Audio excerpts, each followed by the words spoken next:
multi-talented, multitasking, multi-everything people out there. Take it away. Find your glory, write your story, fearless feet will carry you. Time you own it, take your moment, be a fire burning through. Hustling from night until morning, grinding it out, it won't be long. Feel your power, it's your hour, you inspire, you are strong. Enjoy your Zola. No applause?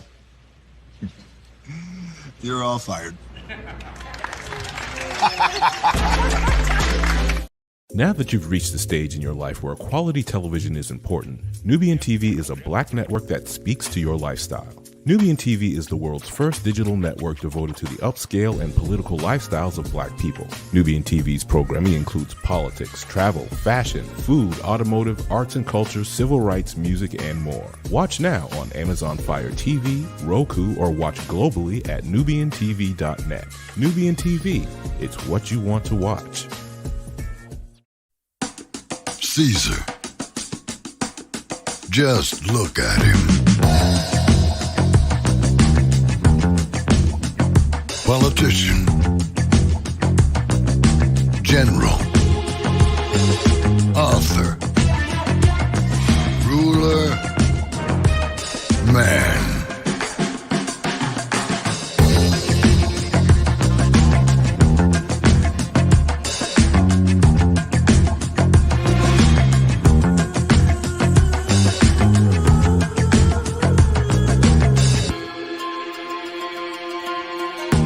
Legend has it, he's not only stared into the belly of the beast, he's had it for dinner. Here he's free to relax, or party, or relax, or party, or relax, and party. His is a world of opulence, excess, and the occasional impulse buy. Not one to rest on his laurels, he's famous for ushering in a new age of entertainment. So, for anyone seeking a place where the sun never sets on a good time, all this awaits. I am Caesar, and I approve this palace.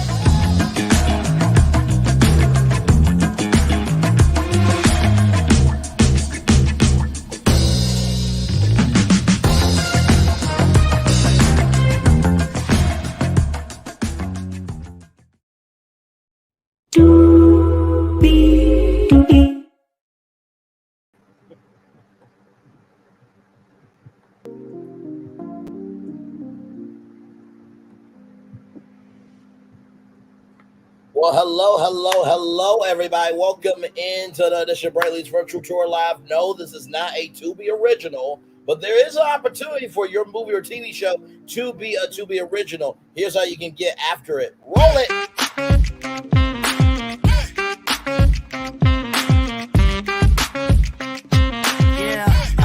Yeah, we hustle all day. Yeah, we're working, let me play. You know me, work real hard, now we're ready, let's play. Ay, hustle up, yeah. Ready, set, let's go, yeah. Hustle up, yeah. Ready, set, let's go. Turn it up, turn it up, turn it up, turn it up a little louder. Now get low, come on, drop it to the floor, drop it to the floor. Turn it up, turn it up, turn it up, turn it up a little louder. Now get low, come on, drop it to the floor, drop it to the floor. Turn it up, turn it up, turn it up, turn it up a little louder. Now get low, come on, drop it to the floor, drop it to the floor. Turn it up, turn it up, turn it up, turn it up a little louder. Now get low, come on, drop it to the floor, drop it to the floor. Turn it up, turn it up, turn it up, turn it up a little louder. For more intel on that amazing opportunity, check out my Studios video and also that Studios Live. Higher is way, low's available. But either way, we are live on tour. Of course, I'm not here by myself. Hello, Gigi. Hello, and what an iconic and Oh, just, wonderful intro as always. thank you, my friend. Thank you. It's simple, but yet it says more than enough, doesn't it? Absolutely. Yes, indeed. Welcome in, everybody. Higher is way, low is available. But either way, we are live on tour. Hello, everybody. You see the virtual tour background. Yes, you do. You hear the virtual tour music. Yes, you do. And then there is me. Hey, everybody. Welcome in. Glad to have you here. I'm Brayley, of course. That is the legendary Queen T with GG9. We are here to go on tour about this damn show. Listen, it's a lot. Oh, child. Hey, Miss Lady B, what you cooking today, honey? I know Yes, you we're whipping up all something good. Yes, Let me tell you, last night I made some steak bites and chicken and shrimp over some jasmine rice.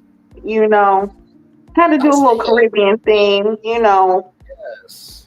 Yeah, so That's what's up. had to, make my husband full and happy. So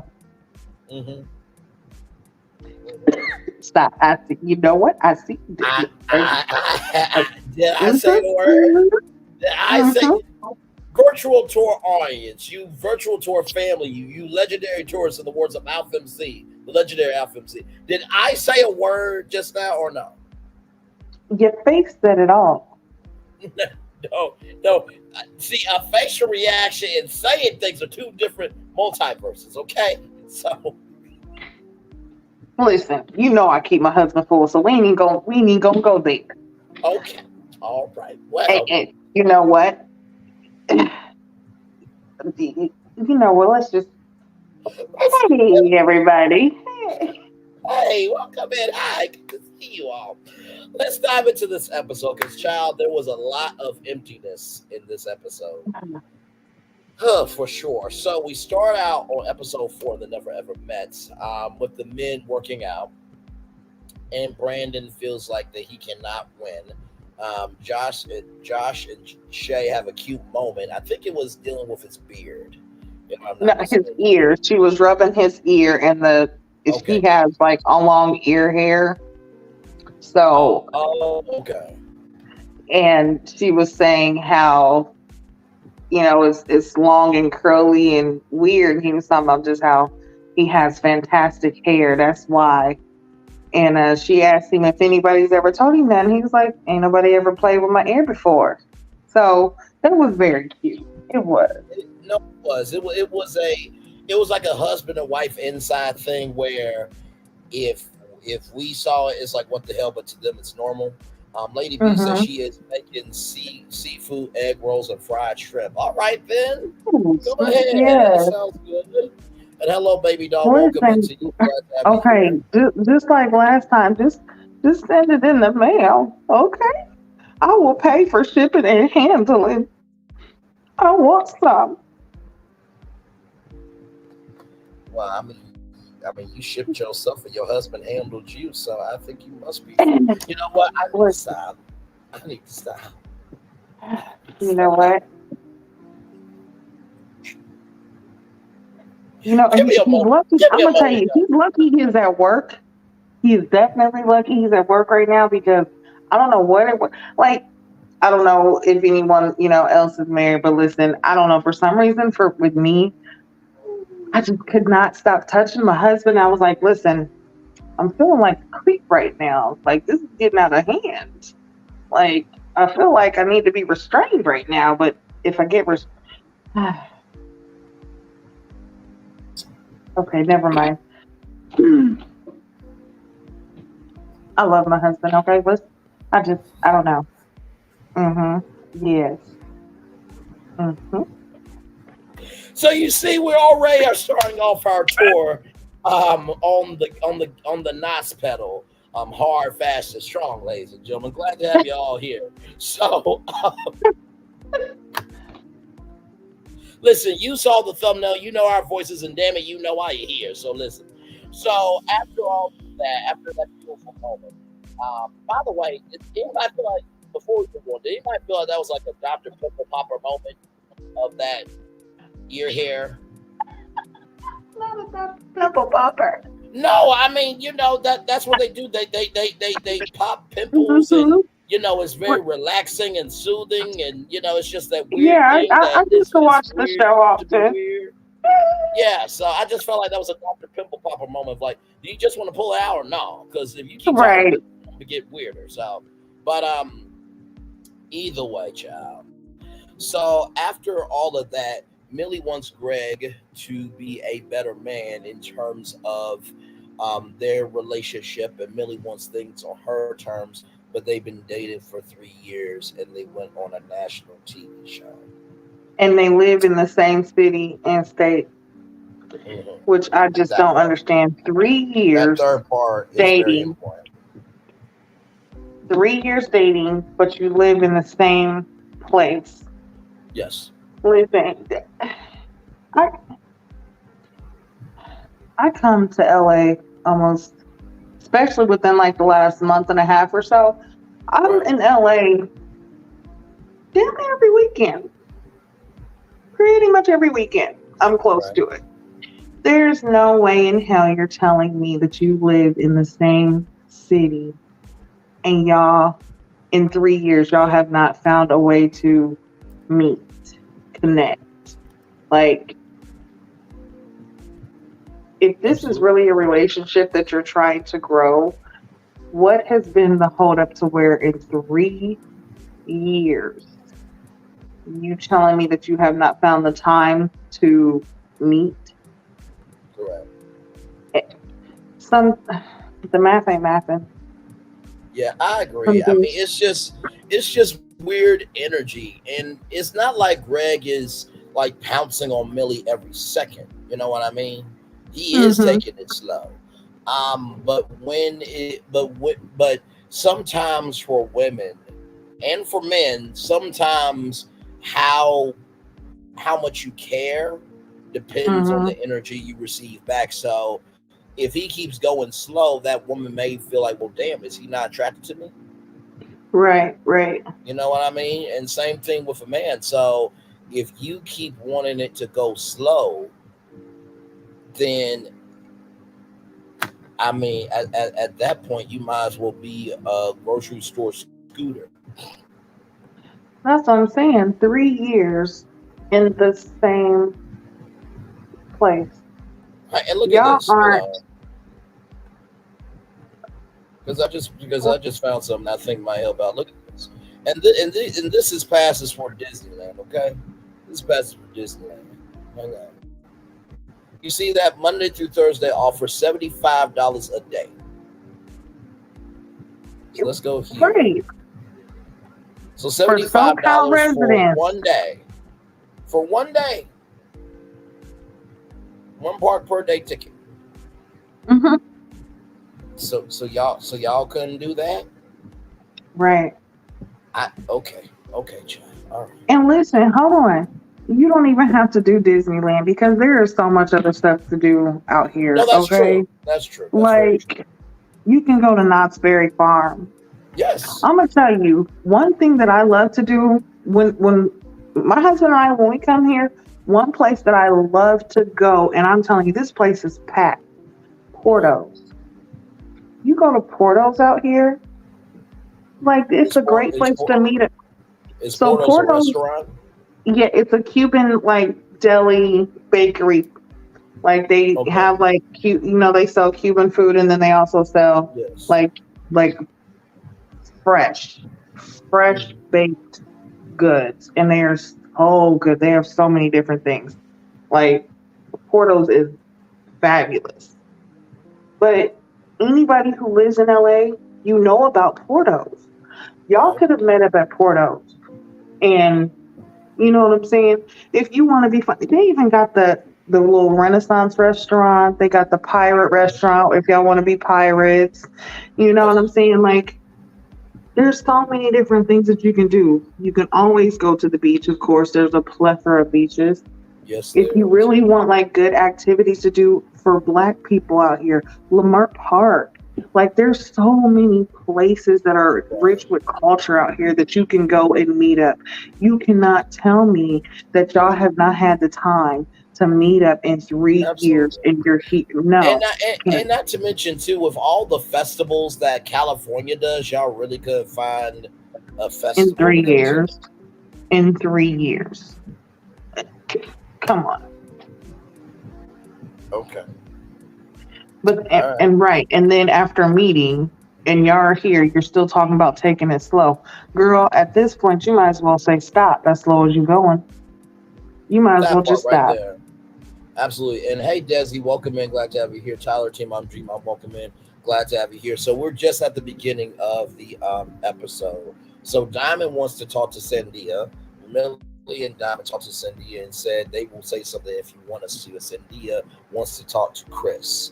Um, I thought that was very admirable of her to do that, but you only are going to get talked to if you're admirable back to me. I would just say, y'all Hmm. go ahead and have it. Excuse me. At this point, yeah. Because what he's showing is definitely showing that he has no care. Because Absolutely. because I wanna point out something because right after that when she says she wanted to talk to Chris, right? And then she goes back and she talks, they sit down and he's asking her what did they want.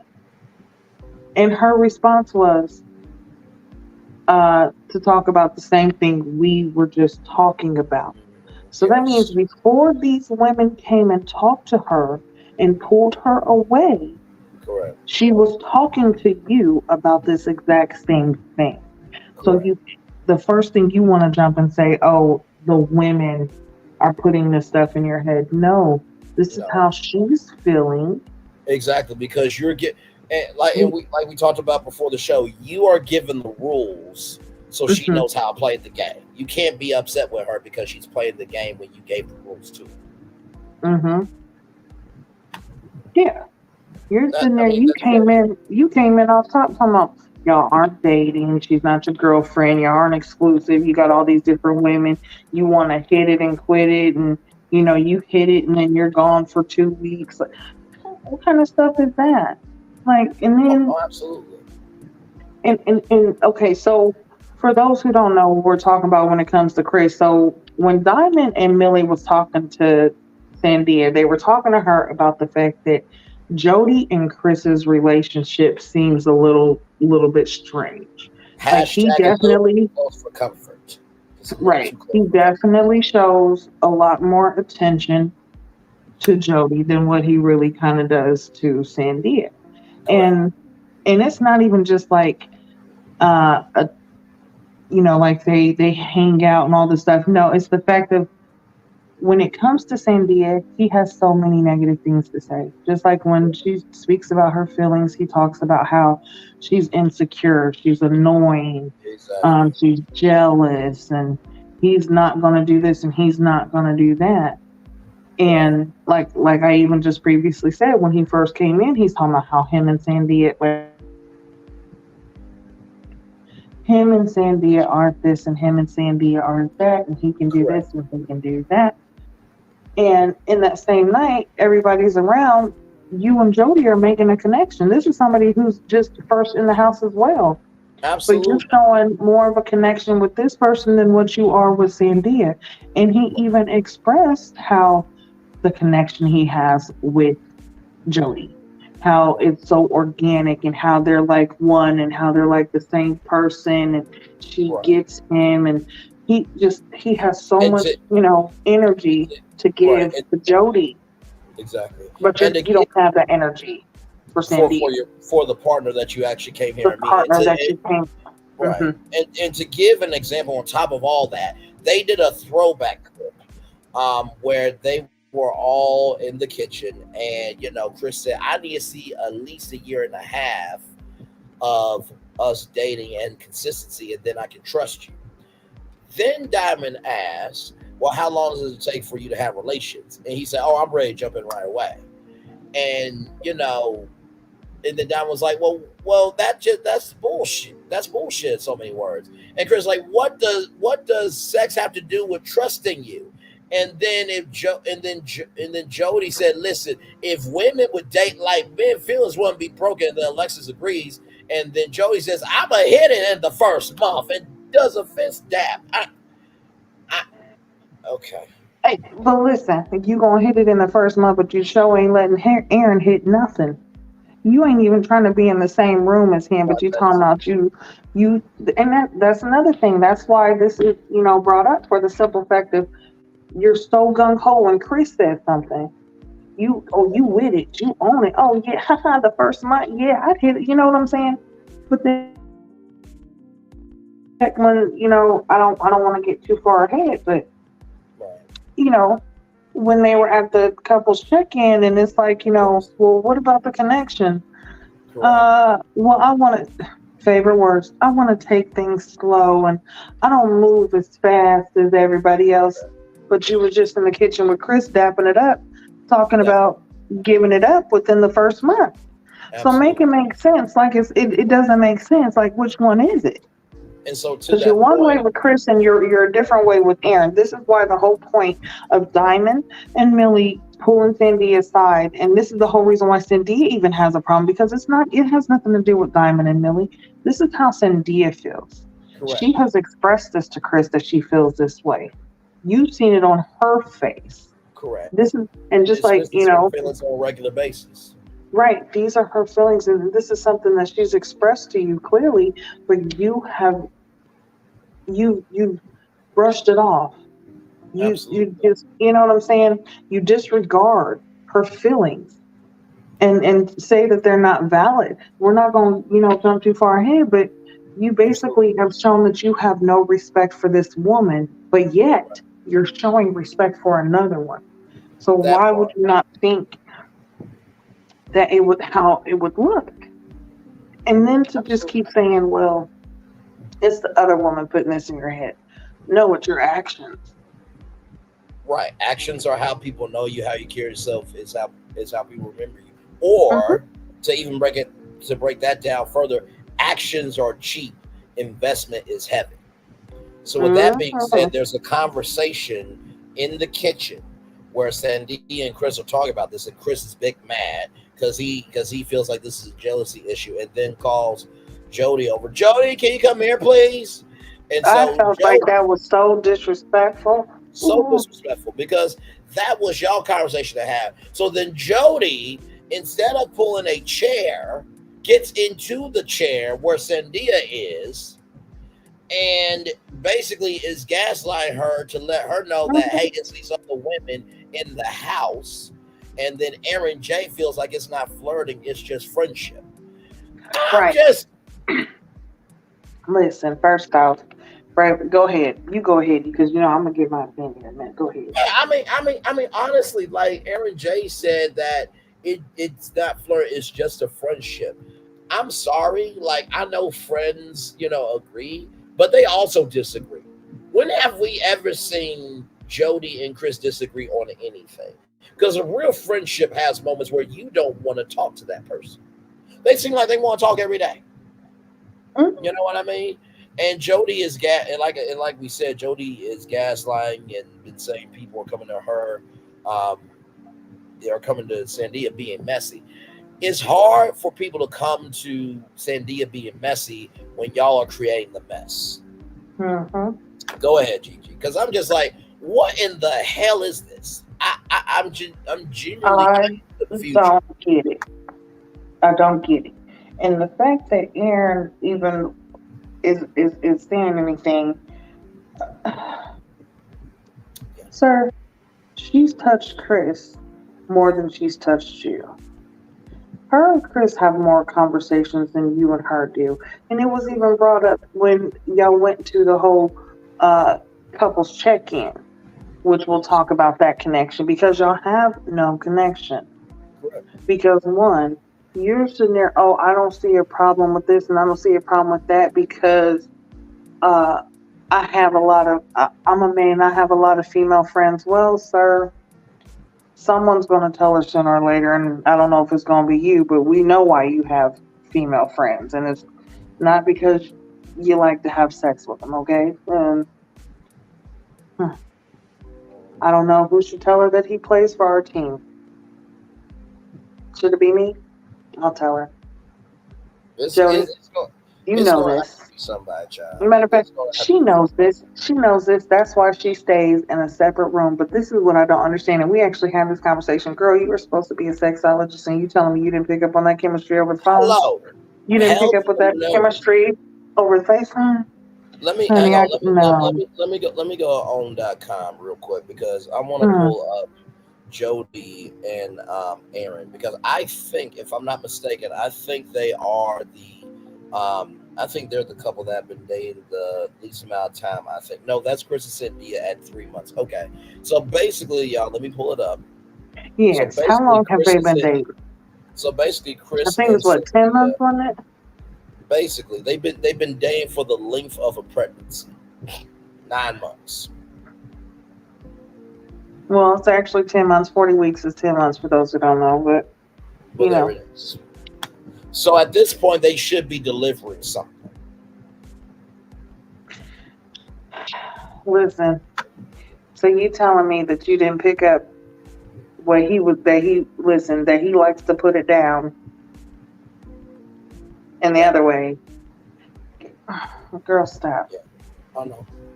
And now, listen, you look like this right there, but while you in the house, you looking like a whole hot mess. You ain't brushed your hair. You ain't did nothing. You ain't put on no makeup. You ain't even trying to look good for this man. Like, because you know that is not where you want to be or who you want. Absolutely. But you are all gung-ho to talk to Chris. Right. Now, I bet you, listen, if there was an opportunity to switch, like, hypothetically, let's just throw in a curveball. So there's a curveball, okay? You don't feel connected. Right. But is there someone else in the house that you feel connected to? And we don't assign partners. We just let everybody pick their own partner. If you would like an opportunity to be able to go on one date with someone in the house, who would it be? Yep. I guarantee you, her and Chris would go. And she'd put on some makeup, and she'd touch his hand, and they'd have a whole lot to talk about. And by the time they come back to the house, do you think that they would be in separate rooms? No, they would not. Come on now. They would not. Y'all been in separate rooms the entire time. Absolutely. Ain't even tried to really have no connection. Right. And you talking about you think you got a connection with Aaron and you really want to try to make it work. Girl, no, you don't. Exactly right. So Taronda Jones checks in with the cast. Now, this is really cool because they check in on basically all the cast. And I think this is going to be a recurring thing. So Taronda checks in with the cast and pulls Millie and Greg aside to check in after the flower fight with Sienna and Brandon. Now, this was the only time that this fight was mentioned.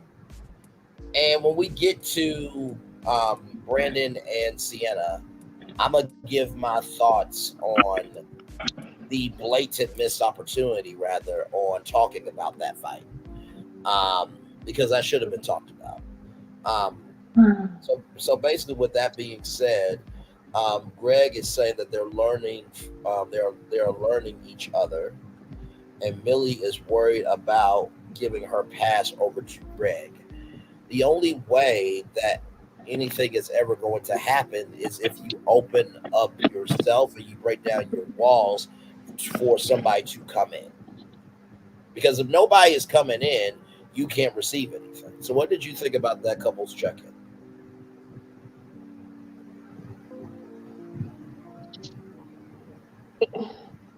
With Millie and Greg,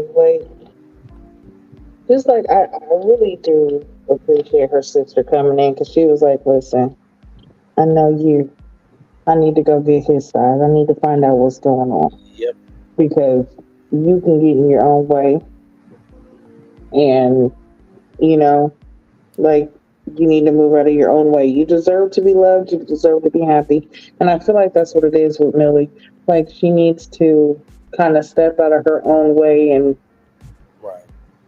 maybe she does need to do some more healing, but that doesn't mean that she doesn't need to do the healing she has to do it alone. Correct. But again, the question of what is it that y'all are really wanting? Because y'all are both talking about y'all want a future together, y'all want to be together, y'all want to do this and the third. But you can't. But what is it? And it's something that in 3 years of living in the same city, y'all have not met, y'all have not connected, y'all have not went to a movie, y'all haven't went to dinner, y'all haven't done a thing in 3 years, and you live in the same. No. There's something else that either both of y'all are hiding or y'all really don't feel like y'all have the connection you do. Absolutely. Without question. Because 3 years, 3 years, same city, same state. and you're telling me we're calling ourselves dating, or listen, even getting to know each other 3 years. There should have been a deeper connection with them in the house after 3 years. I mean, after Shay and Josh in 12 years, you can't say shit. Honestly, I feel like they are the most connected in the house. Right. Because they don't worry about nobody else. They do their own thing, and they are focused on them. They are the most connected in the house.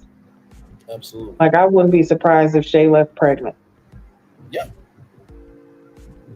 Facts on facts on facts. So Greg's mom, her name is Christy later on. Hey, healthcare workers, welcome in. Glad to have you here.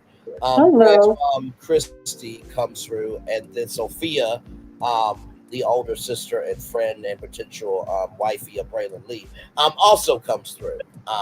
They did say in the episode. I actually contacted OWN today, and they said they're going to put they already have the uncensored version, but they just got to make an edit to add that to the episode. On Max and Discovery Plus, but we'll get to that a little bit later. And she is also a friend to Millie as well. So older sister, but her best friend. And then Taronda Jones asked a very critical question to Millie. She said, "Millie, I understand that Greg is here, but are you here?" And that was a good mental question, because it's one thing to be here in your relationship, but it's another thing to be here in this experience. So what did you think of Taronda Jones utilizing her soul to do a soul check with Millie? Listen, I want to say, especially for this to be her first hosting job, she is kicking ass, because let me tell you, she was not letting shit slide. She was asking the real questions, and she's making you stand in, like, you are going to be accountable in front of her. Ain't gonna be if she sees it, she's calling it out. Correct. You're not going to get away with the bullshit with her, and I like it. I like it. She definitely went to her, like you said, touched her soul. Listen here, I'm gonna talk to your soul. I'm gonna stop talking to you. Are you here? Where are you at in this process and in this moment? And I feel like she's really asking everybody that, because not only does, can she see what's going on with, throughout production, but seeing how different mishaps keep happening and just seeing how people interact when you're sitting next to each other. You can tell a lot about a couple. Yes, you can. Just seeing how they sit next to each other. Right. All of communication is like what I think 80% rather nonverbal communication. Yeah. That's why when we first started and you made that face, you said I didn't say nothing. But you showed it. I did say nothing. But you showed it, and I knew what you meant, because I know you. And so that's the difference. Like, your body language tells a lot. So she's picking up on all of that. So Taronda, hats off to you, girl. You are doing your thing. Absolutely. Healthcare workers are saying, "Sorry, I'm late. It's all good. We are just in the beginning of the show, so you are good." What's the dominate on What's the update rather on Dominic and Alexis? I know they were sent home. That was the update. They were sent home, and they Yeah, said they were sent home. They gone. They've been gone since episode 2. We on 4.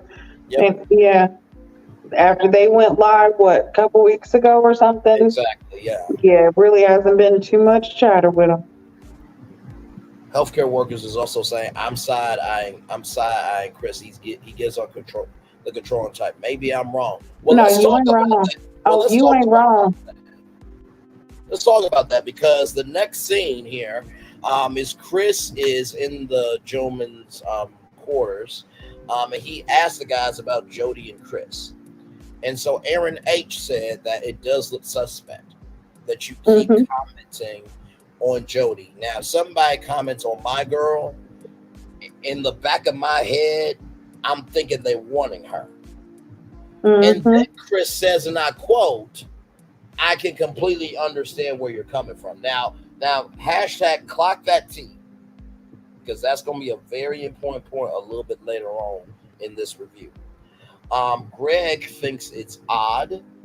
Chris seems like a good man, but is not sure what he wants in the house. If your woman, and this is what Greg said to Chris, if your woman checks you, take your foot off the gas. Brandon was shaking his head no. Yeah. Brandon, now people came through for you with Sienna. Right. I know there's a bro code, but how you stood up for yourself, you should also be able to see that right is right and wrong is wrong. I was very disappointed in Brandon when I saw that. I will agree with you on that, because I seen him shaking his head, and then when he was like, what was the comment that he made? After Chris was like, no, I'm not going to do that, because once you do it, every time she doesn't like something, then she's going to want me to change it and change who I am. Like, it was when Chris said that it's an insecurity, because in a year or two it could get worse, and you're trying to control what I do. Right. And Brandon agreed with that. Yeah. Which is just like, sir, you got flowers thrown at you. You should be like, wait a minute. Right is right, wrong is wrong here, dude. Like, there is physical abuse and there is mental abuse, sir. Like, you're doing some mental abuse. Like that. After you went through that, you should have stepped up and been like, bruh, I love you, but no. So I was very disappointed in you, Brandon. Listen, you still good in my book, bro, but your cool factor just went down just a little bit. I don't mean cool as in cool. I mean your coolness meter is. It's not lukewarm, but if you keep agreeing with this bullshit, it's going to get to lukewarm energy. And I don't want to, because you've already been through enough with Sienna. And so Aaron J said if Jody was attracted to Chris, it would have come out by now. Aaron J, I'm going to just say this to you, bro. There's a thing called social cues, hidden messages. And, sir, someone doesn't have to say out loud that they're attracted to somebody. It could come out in their actions, sir, and you are completely that is the whole thing. Like, why did he even respond? That part. What was the point in you even commenting, sir? Because let me tell you, for you to really evidently you can't read social cues. You can't read them. Not at all. Because this woman clearly wants nothing to do with you. Not a fucking thing. But you are steady trying to ride for, try to, stick it out or whatever the case is. I don't know what you want to call it. You're steady doing that while she is steady showing you that she is not interested in you. Right. And she is showing interest in someone else. She's giving more attention and more. Let me tell you, when you can also tell by, like when a person's response to you. Okay. Yes. Now remember when Aaron drank the was going to drink something, and she wanted the cocktail. Yes. Yes, and she you're acting like a child and a 2-year-old, and was talking all bad about him, like you talking down to him. Correct. But yeah, with Chris, she's so upbeat and bubbly and just everything's so great and happy and just she wants to reach out her hand. She's touching his hand, touching his arm, which was something that has been said. Come on. I mean, at this point, she might as well just be the blind woman and just say, if I could just touch the hem of Chris's cloak, I'll be healed. I'll be listen. And Aaron just sitting there looking just blind.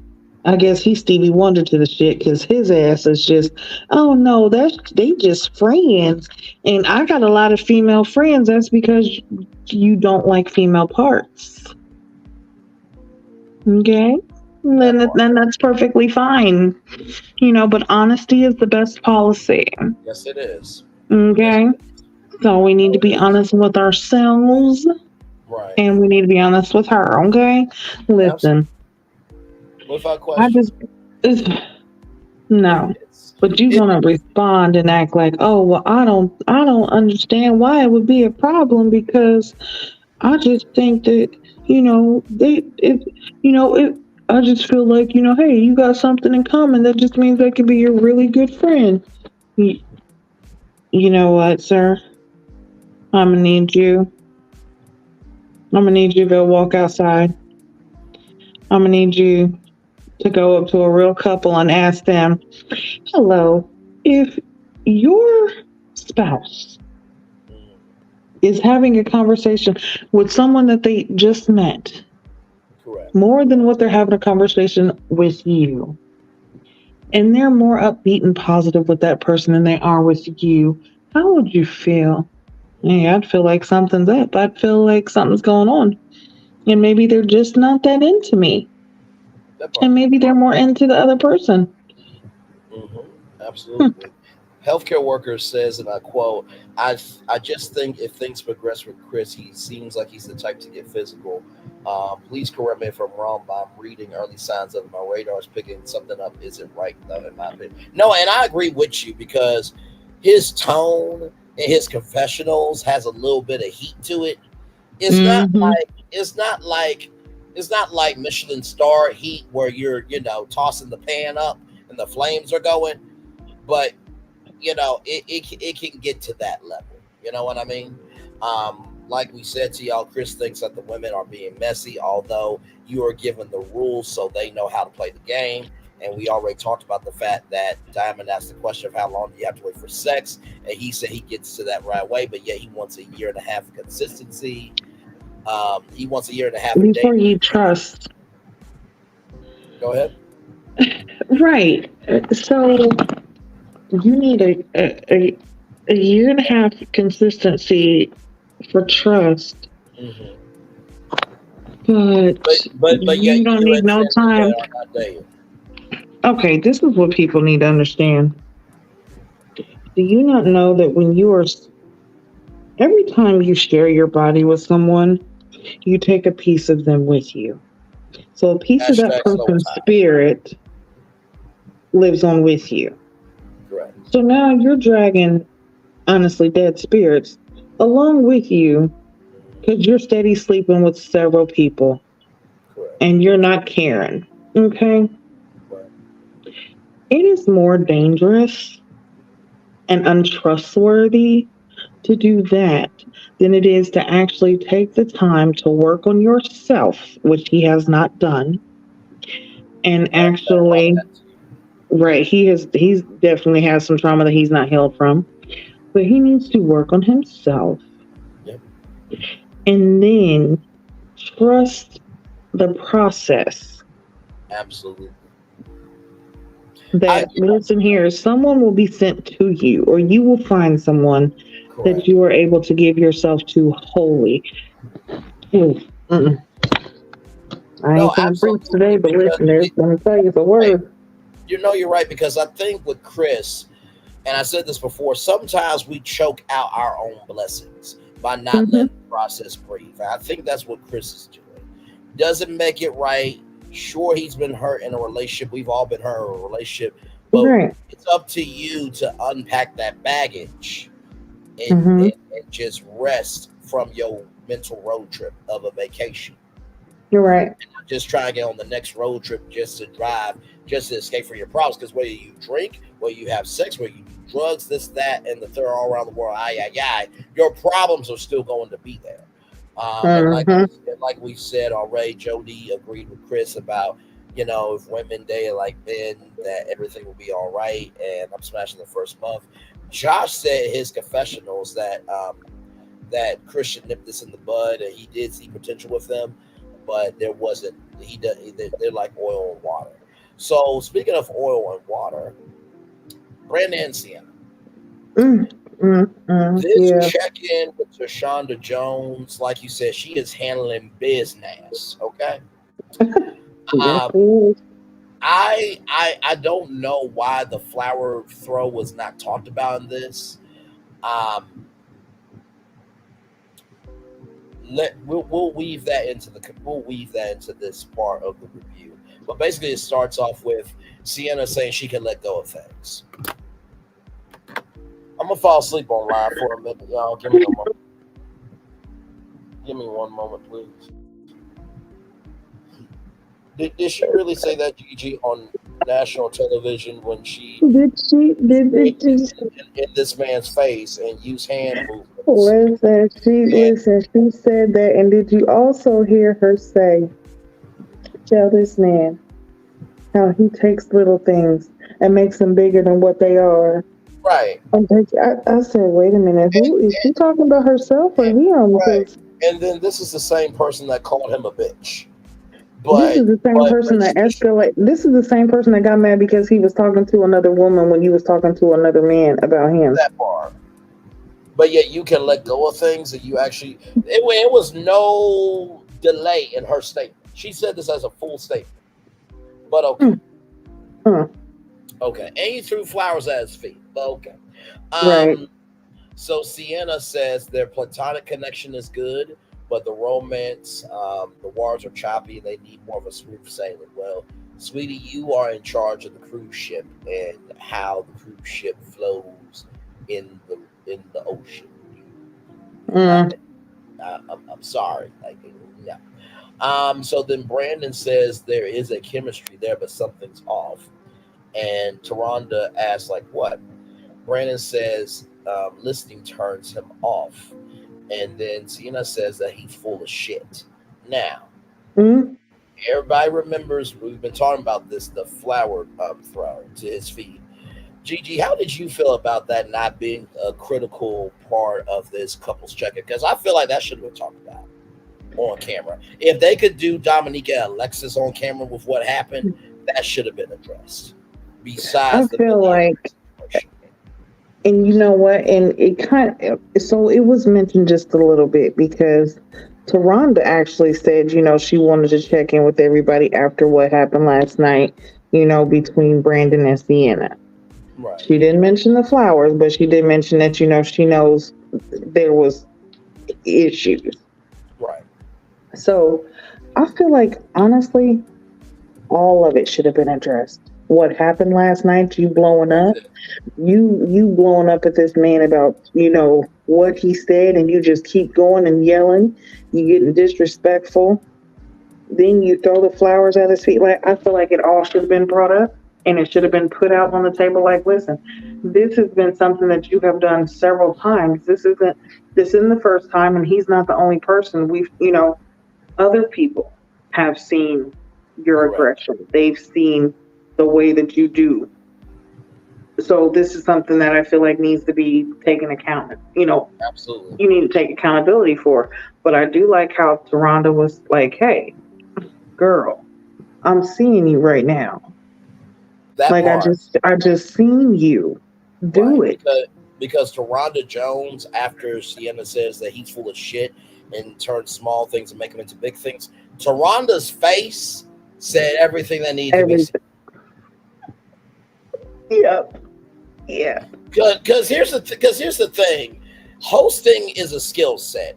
If anybody tells you all you do as a host is you walk out, read a prompter, you have fun with the odds, and you leave, they are disrespecting the gift of hosting. They are, because it's a lot more than that. It's pre-production meetings, it's rehearsals, it's the execution, then it's the post-production meetings or the debriefing. It's so much that y'all don't know, but once again, me and Gigi take care of that for y'all, because not everybody knows the game, but we do. Or at least we know enough of the game that we can stand 10 toes down on our business. And doesn't come forward. Hashtag we do this shit.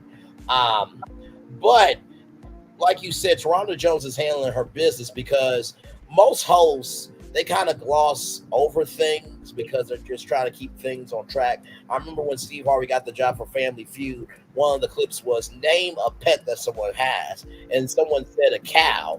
And John O'Hurley said, well, let's see if it's up there. Steve Harvey was like, what the fuck is this? Who has a cow? You can't make fun of the contestant. No, I'm making fun of the dumbass answer. And that's the same that Toronto Jones did. She allowed herself to be human in that moment of just, okay. And so, another thing too, on top of that, Sienna said that you saying that I'm being demanding. Sienna, he did not say demanding one time in any of his statements. That was you. Right. You. And so Toronto you just said it. Exactly. So Toronto said maybe not demanding, but it's difficult. Or your delivery. Yeah, that's what she said. Yep. And she said, no, she was like, I'm seeing it, sis. And that's how I really don't try to hide it. Exactly. And Toronto's face was like, I got you. Right after that. It was like that smirk of, you thought you could play with me. Play with yourself. But I clapped. And so, Toronto does say, and Toronto does say, it's not that she doesn't know, it's not that she doesn't want to get out from masculine energy, she just doesn't know how. I'm a mute that point for a second, because I'm going to say what Sienna said and then loop it back to that. Sienna said that she's always been independent and has had masculine energy. Here's the thing. It's a difference between not knowing how and not wanting to know how. Right. And I think that's the crux of it. It's one thing not to know how. It's another thing to not to want to do it. That's what I meant to say. And I think at this point, like, we've seen enough behavior that she just doesn't want to do it. What do you want to say that? Because the next sentence that Toronto Jones says, I'm like, they got the right host for this show. Go ahead. Listen, I agree with you on that, because you got to want to change. Because for you to say for the last three, or how many ever of your exes have said the same thing that this man said that made you call him a bitch, clearly shows that there's a change in you that you are just not willing to make. Right. This definitely has to be something. Yeah. All you can do is work on yourself at this point, girl. Because this man clearly said, matter of fact, we ain't even going to go to that part, because after he tried to explain to you communication and your listening skills, it's a turnoff, because you can't listen. You don't listen. And you switch the way. Yeah. Honey. Man. But then you're sitting there talking like, yeah, I see a future. I really want this. I do. No, you don't. No, you don't. And then after, and very well articulated, as you often do, Gigi, because after that statement, Toronto Jones said to Sienna, you are like a wildfire, and you are going to destroy everything around you. I'm just like, okay, Toronto. Okay. Let them have it, aren't you? You ain't playing no games, aren't you? Ain't no bullshit lives here. There is no vacancy of bullshit. I was like, okay. She knows what she's doing. Yeah. And when she said, I said, yes, she's going to burn down everything and everyone around her, because she wants to be, I don't even know if you can say control. Like, no, it's bigger than one control. She definitely needs to be, she damn near needs to be in a straitjacket. You think it's that Like bad? listen. I mean, I get why you said it because she goes listen. from 0 to 100 hashtag real quick. Therapy helps. She needs to go talk to someone. Yeah. Like really, really talk to someone because, yeah. As far as happiness or finding somebody that's actually going to truly, love her, and it's going to be hard to find because of her ways. Who wants to be around someone who is so fucking hot and cold? Absolutely.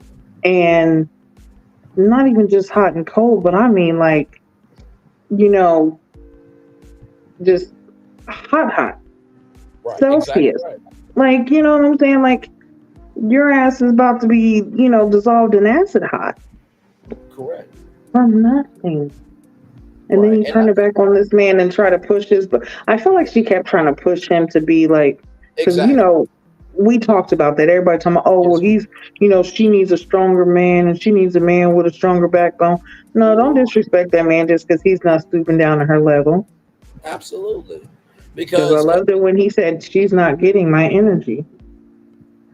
Absolutely. And then from that point of view, Gigi, Tashonda Jones actually stood up for Brandon and said he's talking about communication and he was answering from his perspective. Right. I asked him a question. And so Taronda asked, is the relationship worth saving? And Sienna says, I think it's worth saving from a romantic standpoint. And then Brandon says, you mean the friendship relationships? No, and Tashonda is doing her damn job. She said, no, it's the relationship. That's what you're here for. Right. And I'm just like, I'm so proud of you for allowing blackness to be blackness and not shit out. Like, she was like, no, we're not doing this. Not here, not there, not anywhere. Taronda Jones, I am. No, you here for a relationship. Okay. And so basically, Brandon said, and I quote, Brandon was very gracious in his, sorry, I'm trying to get my, there we go. Sorry, I'm trying to get my headphones together, child.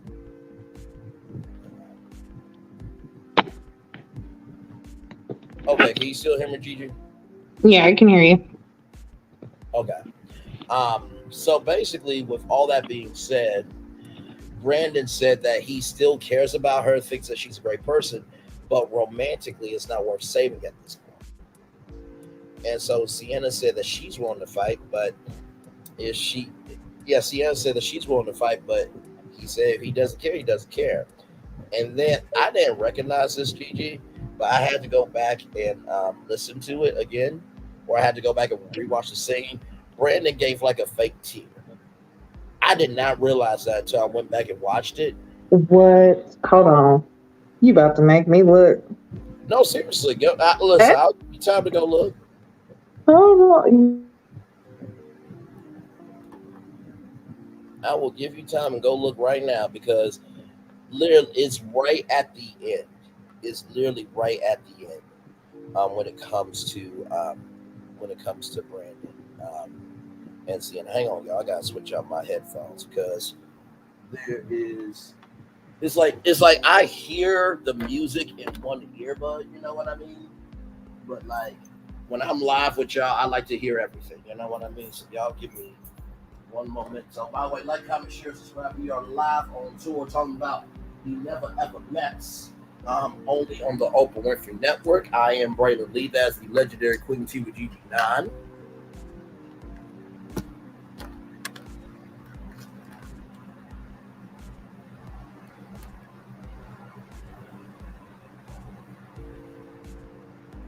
There we go. Okay, there we go. Now I can hear y'all.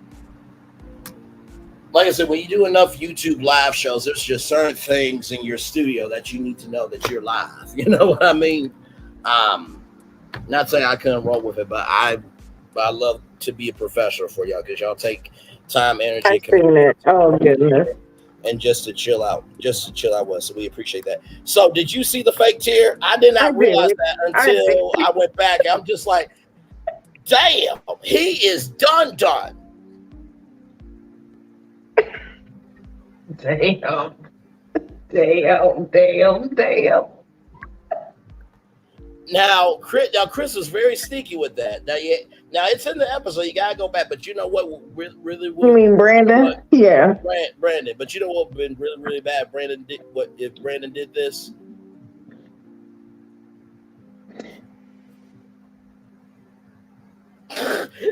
This is me running, tearing eyes. Right. But he just did the. Right, and the way he did it though was so smooth. I was like, okay, if you didn't catch it, you wouldn't really know. I'm like, damn. But you can clearly see that he's done. He's done. He goodbye. Just it's all right. And did you notice also when they were sitting down to have dinner? Yes. I didn't see him next to her. It only showed her. I didn't see him next to her. Mm-hmm. So did he not decide to have dinner with her as well, or sit next to her at the dinner table? It looks that way. But we'll get to the dinner in a minute because that is a very crucial and critical scene in this episode.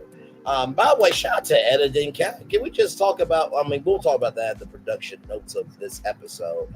But production and editing, they've been doing their job because I feel the real in this show. Like nothing realness is off of this show, and that's not easy to do and please the audience. That's not easy to do. So the next scene.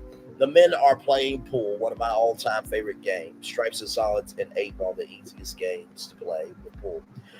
Greg is agreeing with Brandon of like, this is the first time I've seen you smile since you've been here because you're just done. And, you know, Josh said that he sees potential, but it's not really happening. And he's not surprised, but he loved that Brandon didn't call her a bitch back.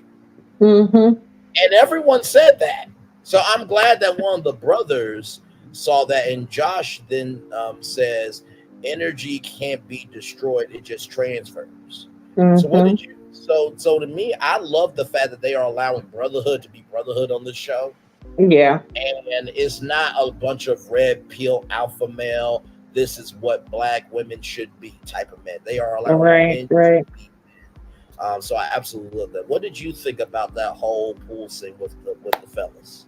Yeah, I absolutely. Listen, I love the fact that, like you said, the brotherhood that they have, and they're able to come together and actually kind of, you know, express themselves as men and not, you know, be disrespectful in their expressions, and you know, they're still able to have, you know, their own say. Right. What I don't like is, did you see the grace that they gave him? Do you see the inspiration that they gave him? Even, you know, letting him know, like, hey, we see the things that you've done. You know, because we see it. We see what's happened. You know what I'm saying? We're going to keep it honest. We see that she is, you know, she's rough. She's doing a lot. Yep. But we also see that you've been, you know, very respectful. You've not been, you know, where you're going to get her back. You're not, you know what I'm saying? You're not trying to retaliate. You're not doing any of that. Absolutely. Where was that, or where was that true conversation with Chris? Come on. We're about to get into that right about now. That's what I didn't like. I didn't like that. Now, when the guys were all talking to Chris, and Brandon was sitting there agreeing with Chris, knowing that what was going on, and the situation of him basically not wanting to respect his woman. Come on. If you're going to give grace, you have to give tough love too.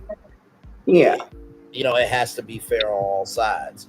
And so we get into that conversation, Gigi, because the next couple's check-in is with Aaron J. and Jody.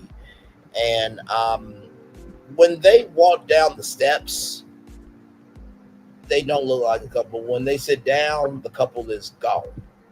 Couple is not even a word. Like, it was no hand holding while sitting there. It was none. Did you see? That's why I said body language. Did you see the separation between them? I did. Absolutely. It was clearly evident. So Taronda Jones asking, it's been a week, how is everything going? And Jody's upset by the rumors of her and Chris. And Taronda, asks, is something out of the ordinary with them? And, Jody says, no, Aaron J says that he has female friends, and that's a vibe. And Taronda's face was like, bullshit. And hold on, I love when she said, like me and my best friend slept in different rooms, roommate situation. Call it out, because that's exactly what it is. It's a roommate situation. Right.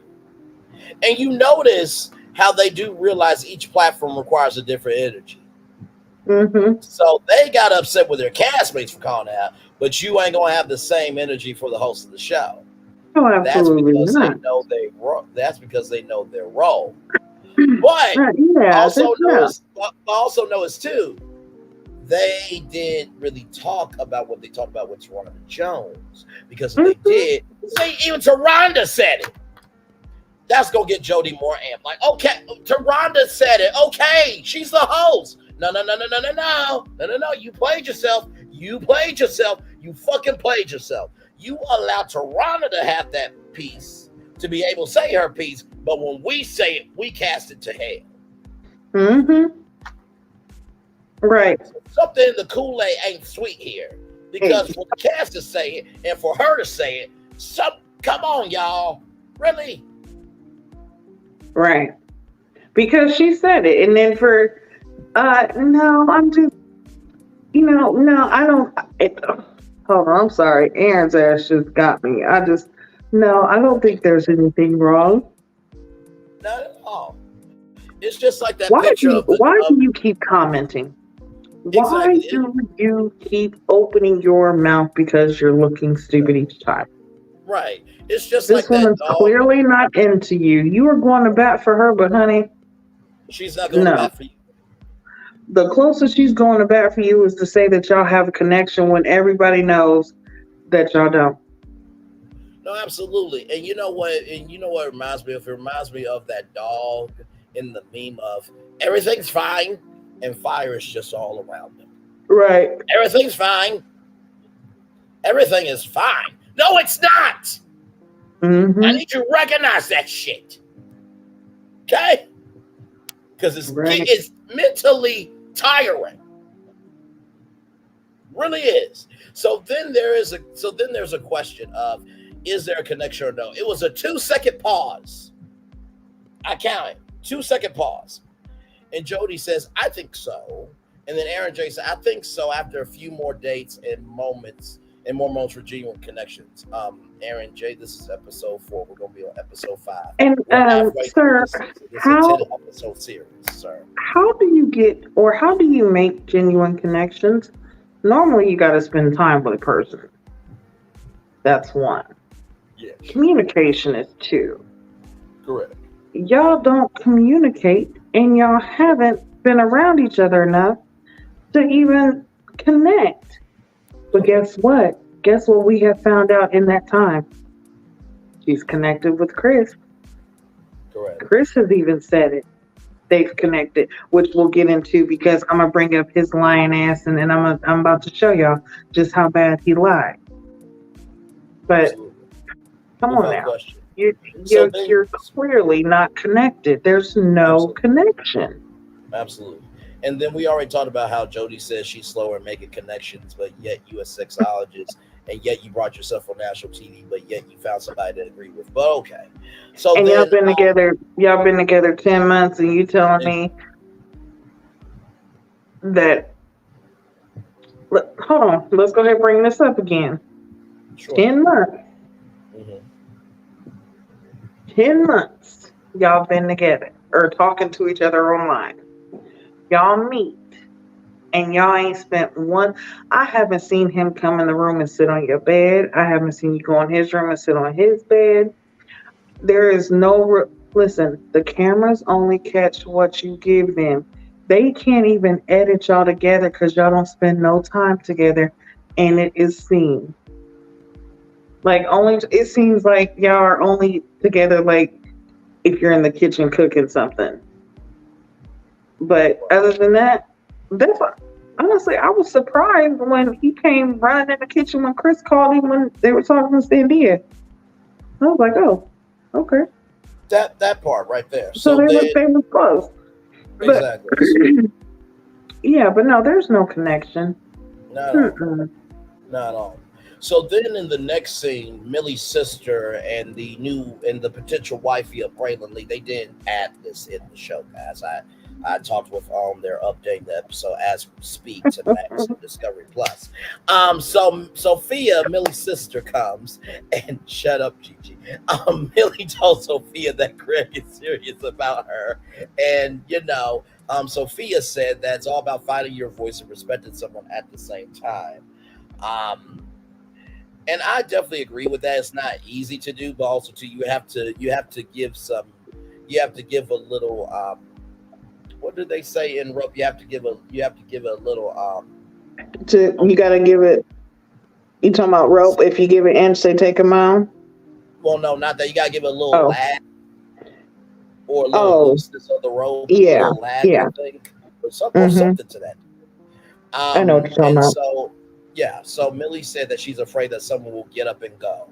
So obviously she's experienced that in her life, and she was great. That is a real deal experience. Domestic violence and raping is not right. It's not cool. If you're about that, get the fuck off me and Gigi's pages. Seriously, we don't condone that shit. So I could tell that Sophia really met her sister where she is, because she has heard those stories that we will never hear, and it's not our right to hear, because we didn't earn the right to be here to hear her story. We didn't earn the privilege to be a part of her story. So what did you think of all that before we get to Millie, Greg, and Sophia getting ready to talk? I just want to say that a lot of times, especially when you have trauma like that, you definitely are more fragile. Everybody handles their trauma differently, but definitely before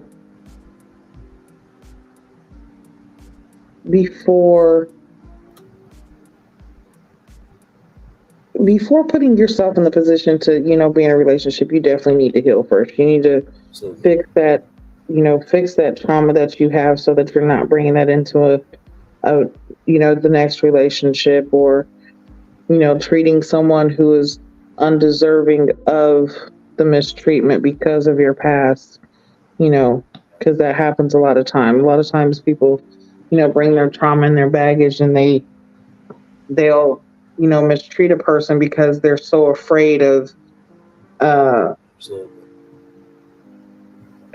having a repeat, a repeat offense, or the judgment, or just all of that. Shame of it all, when it's really not shame, or it's really not shame, or really there should be no shame on their part.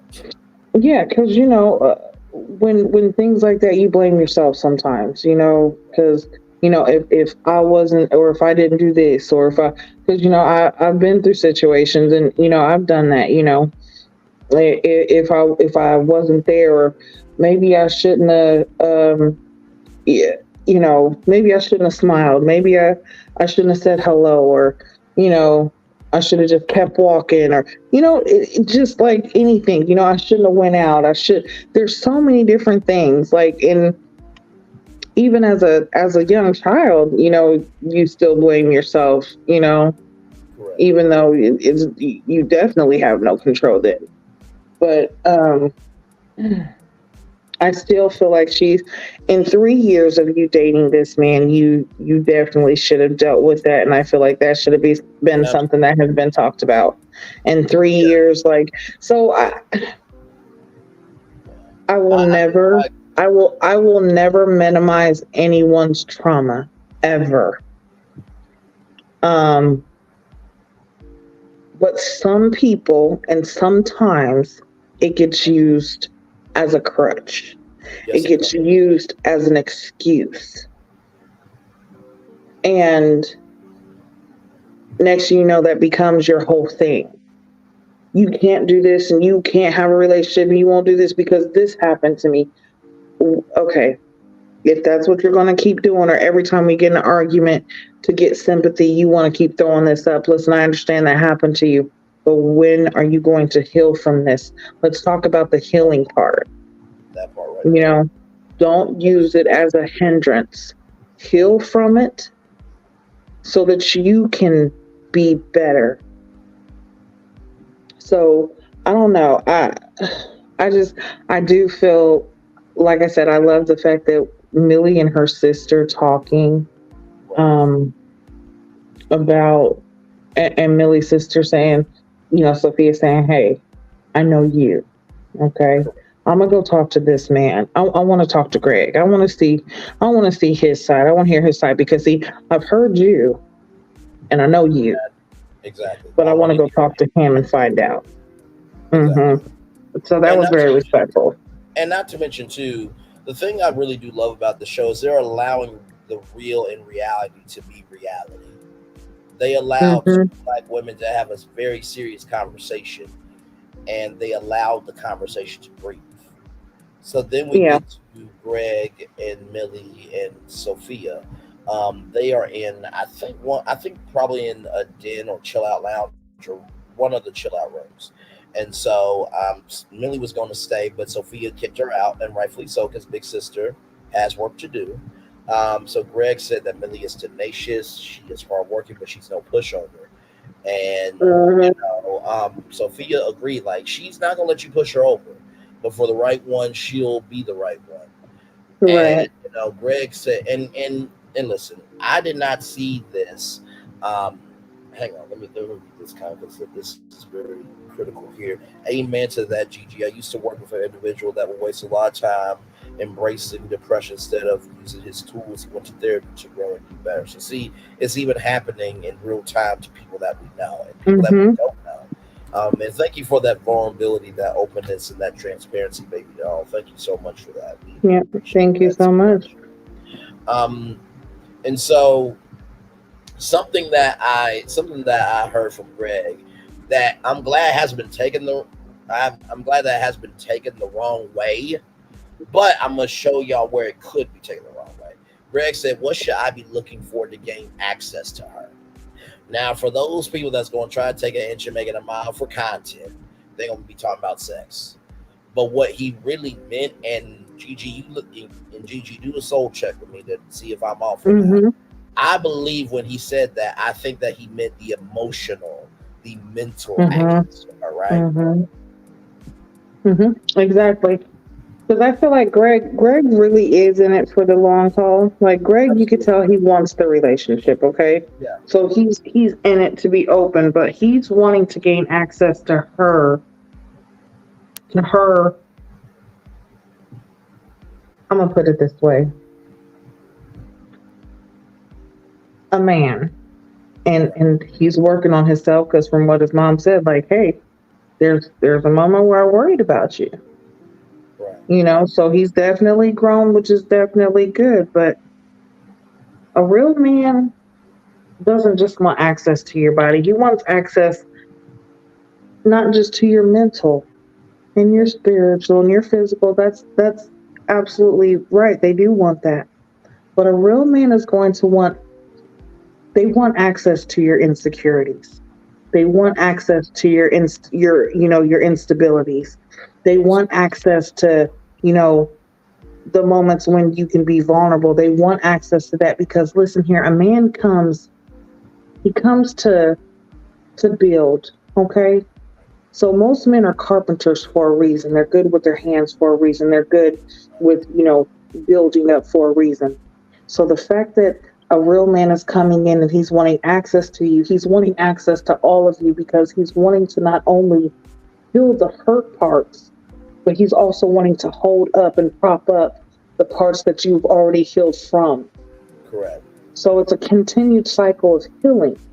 Absolutely. So I really feel like Greg definitely, him saying he wanted access to her, it was not sexual. It was more so, listen, I want access to all of you because I want to be the parts of you that are missing. I want to be the parts of you that you need, that you might not know. So I want you to be able to open up to me so that I know exactly where it is that where I need to stand in, you know? Absolutely. He wants to be the peace in the lobby of her hotel, and he Mm-hmm. also wants to know if I'm on the 13th floor of your hotel. Tell me where the buttons are. Tell me how to access what I need to press to calm down the 13th floor, Yeah. and that's real. Because I think, and this is no shade to anybody, and this includes myself, and I think Gigi, she knows me well enough that I can speak for her. I speak out of love, kindness, and respect. We are all one floor away from the 13th floor. Mm-hmm. Say that shit. Real talk. That is no Absolutely. shade to anybody, and Absolutely. I don't mean one floor away from the 13th floor in order to unalive somebody. I'm not Yeah, saying no, that. no, no, no. I mean, we're one floor away from the 13th floor over losing a family member, losing a job, losing a kid, just not having ourselves together mentally. Listen, we are one step away from being on the 13th floor with losing a whole fucking economy. Like we are damn near about to lose a country. The U.S. is about to no longer be the U.S. with all the bullshit that is going on right now. Like, pay attention. We are close to becoming fucking just individuals. Like, we are no longer a country. We're just all here individually working to. I mean, I don't even know how to put it, but like that is so true. We are so close, and it has nothing to do with unaliving anyone else or ourselves or anything like that. No, it's just all it takes is one mishap. That's it. Look at the bridge. Look at the bridge in Baltimore. One mishap. Yep. And a whole bridge will collapse. Yeah. We are all one mishap away from a collapse. Correct. Absolutely. Sorry. And I wanted to give that clarifying statement because I know some people they don't understand context at all, because some people take an inch and they make it a mile, but that's exactly what I meant. Unlike other channels, I mean what I say over here. And if I get something wrong, I own up to it. If something needs context, I add context. Okay, so let's get that straight on the record. Not record, but record. So with all that being said, I'm glad we took time out for that because I felt like that was a very important space to be in. Greg says it's no more bullshit. And like Sophia, it could see her as a sister-in-law. And yes, as you see her as a sister-in-law, I could be y'all new brother-in-law married to Sophia. So see, Greg, we're here. We see each other. Moving on. So Sophia said that Billy be running. That Billy runs, and Millie thought that she was getting talked about behind her back. What you say, Billy? Girl, you a runner. She's a runner. She's a track star. Mm-hmm. She don't run away and get hard. And that part. And did y'all realize or did you guys realize and did you guys see immediately how she calmed down? Because Sophia called out her truth. Like, oh, okay. Mm-hmm. Because it's the truth. Yeah, because she couldn't say nothing. Listen, Braylon, when I saw that, I said, oh shit. Mm-hmm. Okay. She had to sit down like, shit, you telling the truth, yeah. Mm-hmm. Look, that was almost one of them moments. I'm glad you said it because I didn't know how to tell her. That part right there. So then we get to see Christy, Greg's mom. It's been 6 years since introducing her to any woman. And you know what? I'm proud of Greg for that. I mean, for some, 6 years may be a long time, but no, he's a man on purpose. 6 years is just strange to people that just showcase anyone and everyone. Mm-hmm. So shout out to Greg for being stable in his life. Right. That they talked about spiritual energy with Greg and Millie, and that their parents got divorced, and that Millie challenges Greg and she makes him want to be better. And Christy said, Greg wanted people to bring everything to the table when he should be working on himself. And like I said, shout out again to the realness in this reality of a black mom and son talking. I was really worried about you for a while because you do put yourself into these relationships, but you need to work on yourself. I thought that was absolutely beautiful. And Millie said that Greg is a great guy and complimented the mom on raising a good son. And shout out to Millie for recognizing that there are good black men and there are good black mothers out here. To see that Cameron was beautiful. And then I love what happened at the end. Christy and Millie and Greg did a group hug. That was sweet. That was definitely sweet. Talk about bringing your family into reality. Come on, man. I'm here for that. That was definitely beautiful. That was really good. And then Christy and Sophia said, Christy and Sophia, they had a brief exchange of energy. And Sophia said, they look like twins, don't they? And so I'm like this. Even though it was a short interaction, the fact that the mother-in-law, the potential mother-in-law, the potential sister-in-law got along on camera like that, I think that's a good sign. That definitely was a good sign. I'd rather have that than flowers thrown at my feet. I'm just saying. Right. I would rather have that than be called a bitch. I'd rather have that than being screamed in my face. You know. So, listen, these are factual things that happened on the show. I'm not dragging a black woman. She dragged herself on national TV.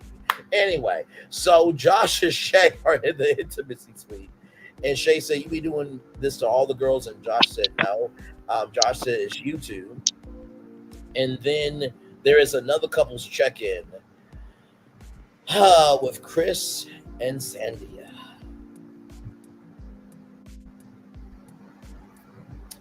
I know y'all don't want to talk about it, but we need to talk about it because Tashonda Jones, she was peak host during this whole check-in.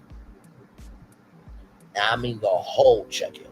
And honestly, that's not even the whole check-in that we saw. That was just fit to screen for television. 60 minutes with commercials, 40 minutes without, 4-hour show, okay? So let's get into this check-in. So Toronto just said Sandia looks gorgeous and then just said sup to Chris. I'm like, okay, I think Toronto Jones checked Chris right at the door. I don't know if she felt his energy or what, but that was a very quick sup. So Toronto Jones asked, how's it going? And Sandia said, I'm getting the hang of it. And Toronto said, are you really? And so they talked about, Chris and Jody, or Sandia talked. Sandia talked about Chris and Jody. And Chris had, oh my God.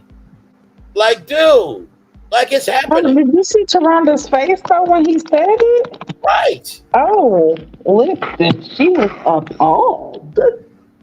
Right. Appalled. Look, I am ashamed beside myself and disgusted with your behavior. She didn't say all that, but listen. So Toronto said, are you sure that it's not really anything, even if it's not sexual and that? And Chris said no. And Chris was gaslighting her by saying it's her mood swings. And I don't believe all your feelings are valid. Yes. And Toronto Jones clocked him and said, no, her feelings are very valid. Just like your feelings are valid. I'm like, come through. Right. Like, are you serious? Right. I just couldn't take it because I'm just like, you really are sitting here on national television telling this woman that her feelings are invalid. You literally said that her feelings are not valid and that she's insecure and that he doesn't want to have to keep validating. And matter of fact, not that he doesn't want to, he's not going to validate her feelings. He's not going to try to, secure her when she's feeling insecure. He's not going to do any of these things. Right. And it was just mind-boggling to me because I'm just like, how can a whole host who doesn't even have to be that deep see the forest through the trees, but yet you don't see it. So then when they talked about insecurities and stuff, Sandia said communication, and Chris said, I don't feel like communication is a problem for me. And Sandia said, don't make me feel inferior to you. And then Chris said Sandia has insecurities and they are within you. I'm just like, thank God I wasn't the co-host of this show. So I've been like, all right, you know what? Cut the lights off. Because I need to talk to you in the dark. You see how dark it is? This is how dark your bullshit is. What the fuck is wrong with you? For you to sit there next to this woman and talk about how her feelings are invalid, and you want to know what that reminds me of, and who he reminds me of? Who? Marcel. Every time Tisha says something, he knock her down. He just, nothing is valid. He's been called this. Listen, he didn't let her know, like, listen, you only doing this stuff for the cameras. You don't even do this, that, and the third. Every time she says something, it's almost like he's calling her stupid, like, shut up, don't say nothing. But yet, when the other woman say something, oh, you listening, you'll apologize to another woman, but you won't apologize to your wife. You'll do all this with another one, but you won't do this for your wife. That's what Chris reminds me of. Yep. And Sandia, y'all was crying next to him. Sandia deserves better. She deserves so much better. And for her to sit there and say, I still believe in that we can make it. No, girl, run. What they've been together, 6 months or something? Run. Yep. Girl, go. And you know what? You know what I would have done, Gigi? Hey, Taronda, give me one moment. Hey, production, can y'all pack Chris's bags for me, please? And thank you. Oh, and pull the Volvo around. Braylon, what you doing? You are getting off this show. But no. The fact that you are invalidating this woman's feelings and making her cry and not giving a damn about how she feels, no, that is mental abuse, and you are banned from the show. Sandia, you won't be on camera, but you'll get to stay at the guest house. Chris, go get your fucking things right now. But I don't give a fuck about the sperm that you were formed to be. Get your fucking shit and get the fuck out. End of discussion. Here's the thing, right? I know we gotta give love, grace, and space to people, but people have to earn love, grace, and space in order for them to be given love, grace, and space. I'm sorry. And then after that, Chris had the black dassy, the black poxy, the black imagination say they have the best chemistry in the house. Through whose eyes? Huh? Excuse me, sir? Excuse me. What? I'm really am looking. I am look. Y'all see my eyes? This is the closest y'all ever gonna get to me. But I am really looking right now so hard to see where the truth lies within your motherfucking ass bullshit. You gotta look all around. You gotta look everywhere. It's somewhere. It's somewhere. I am looking and I'm not seeing shit. That is true. Okay, here. Okay, I'm gonna back away. Did you look under? Did you look under the couch? Maybe it's under the couch. Maybe right. It's not under the couch. Yeah. No. Does Racy have it? Does? No, I'm not seeing it. I'm like, did you really say this out your mouth? After what you just said about her feelings are invalid or right. are valid? Right. Okay, Chris. And then something else. Because Taronda had asked him, so when Sandia brought up the whole feeling of how she feels about him and Jody, she asked him, so do you feel like, even if it's not physical or sexual, do you feel like you and Jody have a connection? And he said no. Let's go ahead and play a rewind. Because in the very beginning, it even showed how you stood there in that kitchen and was talking about how much of a connection you and Jody had. Exactly. and how organically it's happened and how it just formed. Now you've been in there in the house with this woman for For a 4 days. Well, we're gonna say a week. Now you've been knowing Sandia for 6 months and you don't have that connection. But yet you've met this woman in 4 days or in a week, and you're telling me that within the first 4 days, y'all's connections was just so mind melting that y'all are the same. Correct. Make it make sense. And then not to mention, on top of all this, now recognize now, he said this after the fact of you have insecurities and they're within inside you, your feelings aren't valid. Okay, I want y'all to take all this in. Okay, and also the mood swings as well. Take all that in before I'm about to say that Chris said about Sandia. He said that Sandia is kind, caring, affectionate, and of course they're both Haitian, and he can be with her for the long term. Sir? Listen here, I'm gonna have to look for that long term. I'm gonna have to look for what he's singing. I'm just like, and they actually aired this, but you know what though? I'm glad they did, because as we get to the production notes, if there is a reunion that should be, if there's a reunion that is if there is a reunion happening for the show, or should there be a reunion that happens for the show, that should be talked about. And I'm glad that they aired it. If I was a reunion host, we're talking about that. Full point blank at the pier, we're talking about that. Right. And sorry, sir, but we're gonna call out your bullshit.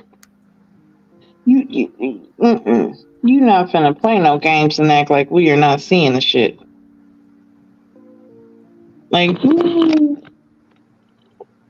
went where and how did you think we got here? Like, okay. Look, to use the words from Mama Joyce, this was a scheme that Chris set up to come to us with the bullshit. That's exactly what this was. Because I'm just like, really? Is it given delusional, or does he really? This is almost given. Is he trying to stay there for his 15 minutes of fame? Pretty much. Because you don't have no connection there. No. If this was ready to love, you'd be gone. You'd probably only be there just because. He would have been gone when he first said, I like to hit it and leave for 2 weeks. Oh, he would have been gone. He would have been gone out the first mixer, without question. Without question. So then Trishonda Jones says there are relationship experts available. If you would guys like to go for it. And Chris said that I don't think we really said, of course that's what you would say. And Cindy said that you would think about it. And Taronda Jones checks Chris and says, make sure you're loving and you're kind and to be and work on one another's needs. It takes two to tango, and be considerate. And then Chris says, oh, I am considerate. Not to Sandia. If you work on her issues, she'll work on your issues. Thank you. Thank you for being a voice of reason here.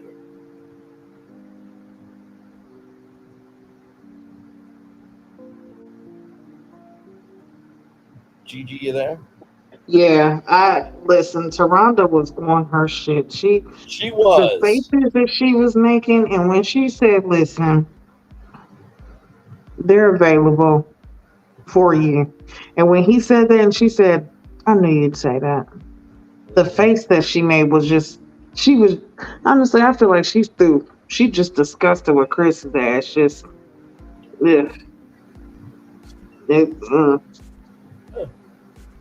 But for you to leave Cindy in tears and for her to say, I can't go by myself, so I'll think about it.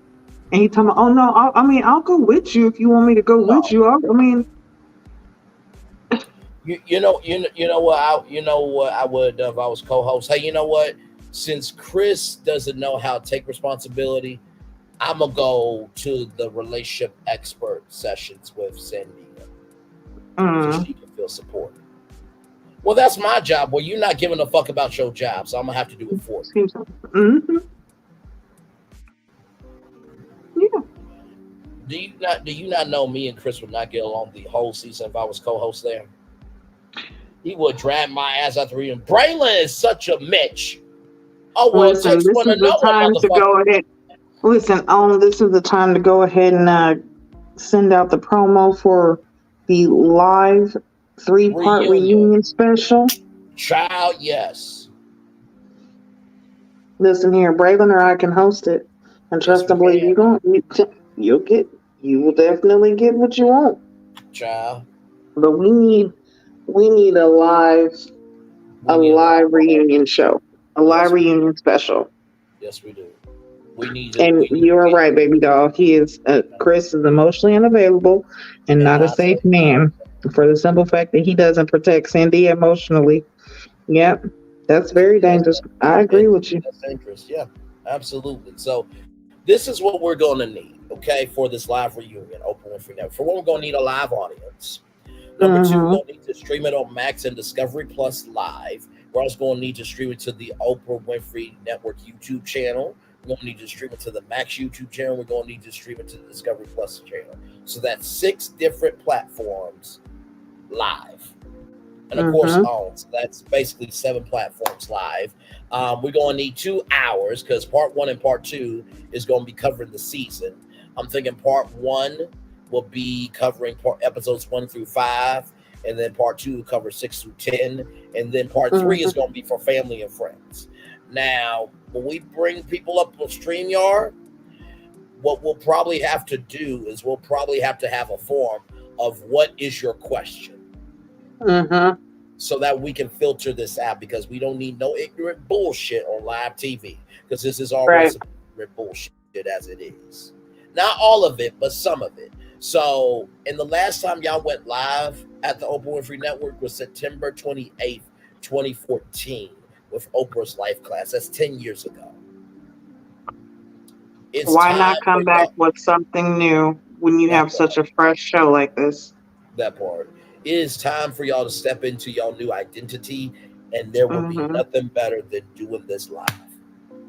Yeah.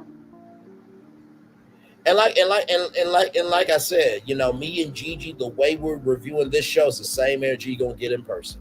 We ain't pulling no punches with nobody. You might get a little more, because being in front, I could say, look, you're gonna get what you get, and you're gonna get the real. That's the main thing. That's it. You want unscripted, you'll get unscripted. I mean, if you want to throw a little, in there, that's fine. We know how to read. Exactly. We know how to read a prompter. We know how to improv. I mean, hell, we do it all the time anyway. Right. It's just a bigger platform. Yeah. That's it. If you want to, matter of fact, I'll write my own script up, and I know how to send it to the prompter. So listen, we can make it work how you want to. Well, let's do this how you like. Well, I mean, I'll follow the prompter for a nice paycheck, but I could give 2 fucks about script writing. I'm all about a script. Listen, I'll write a script out in a minute. I know you will. We got TV shows and movies to make.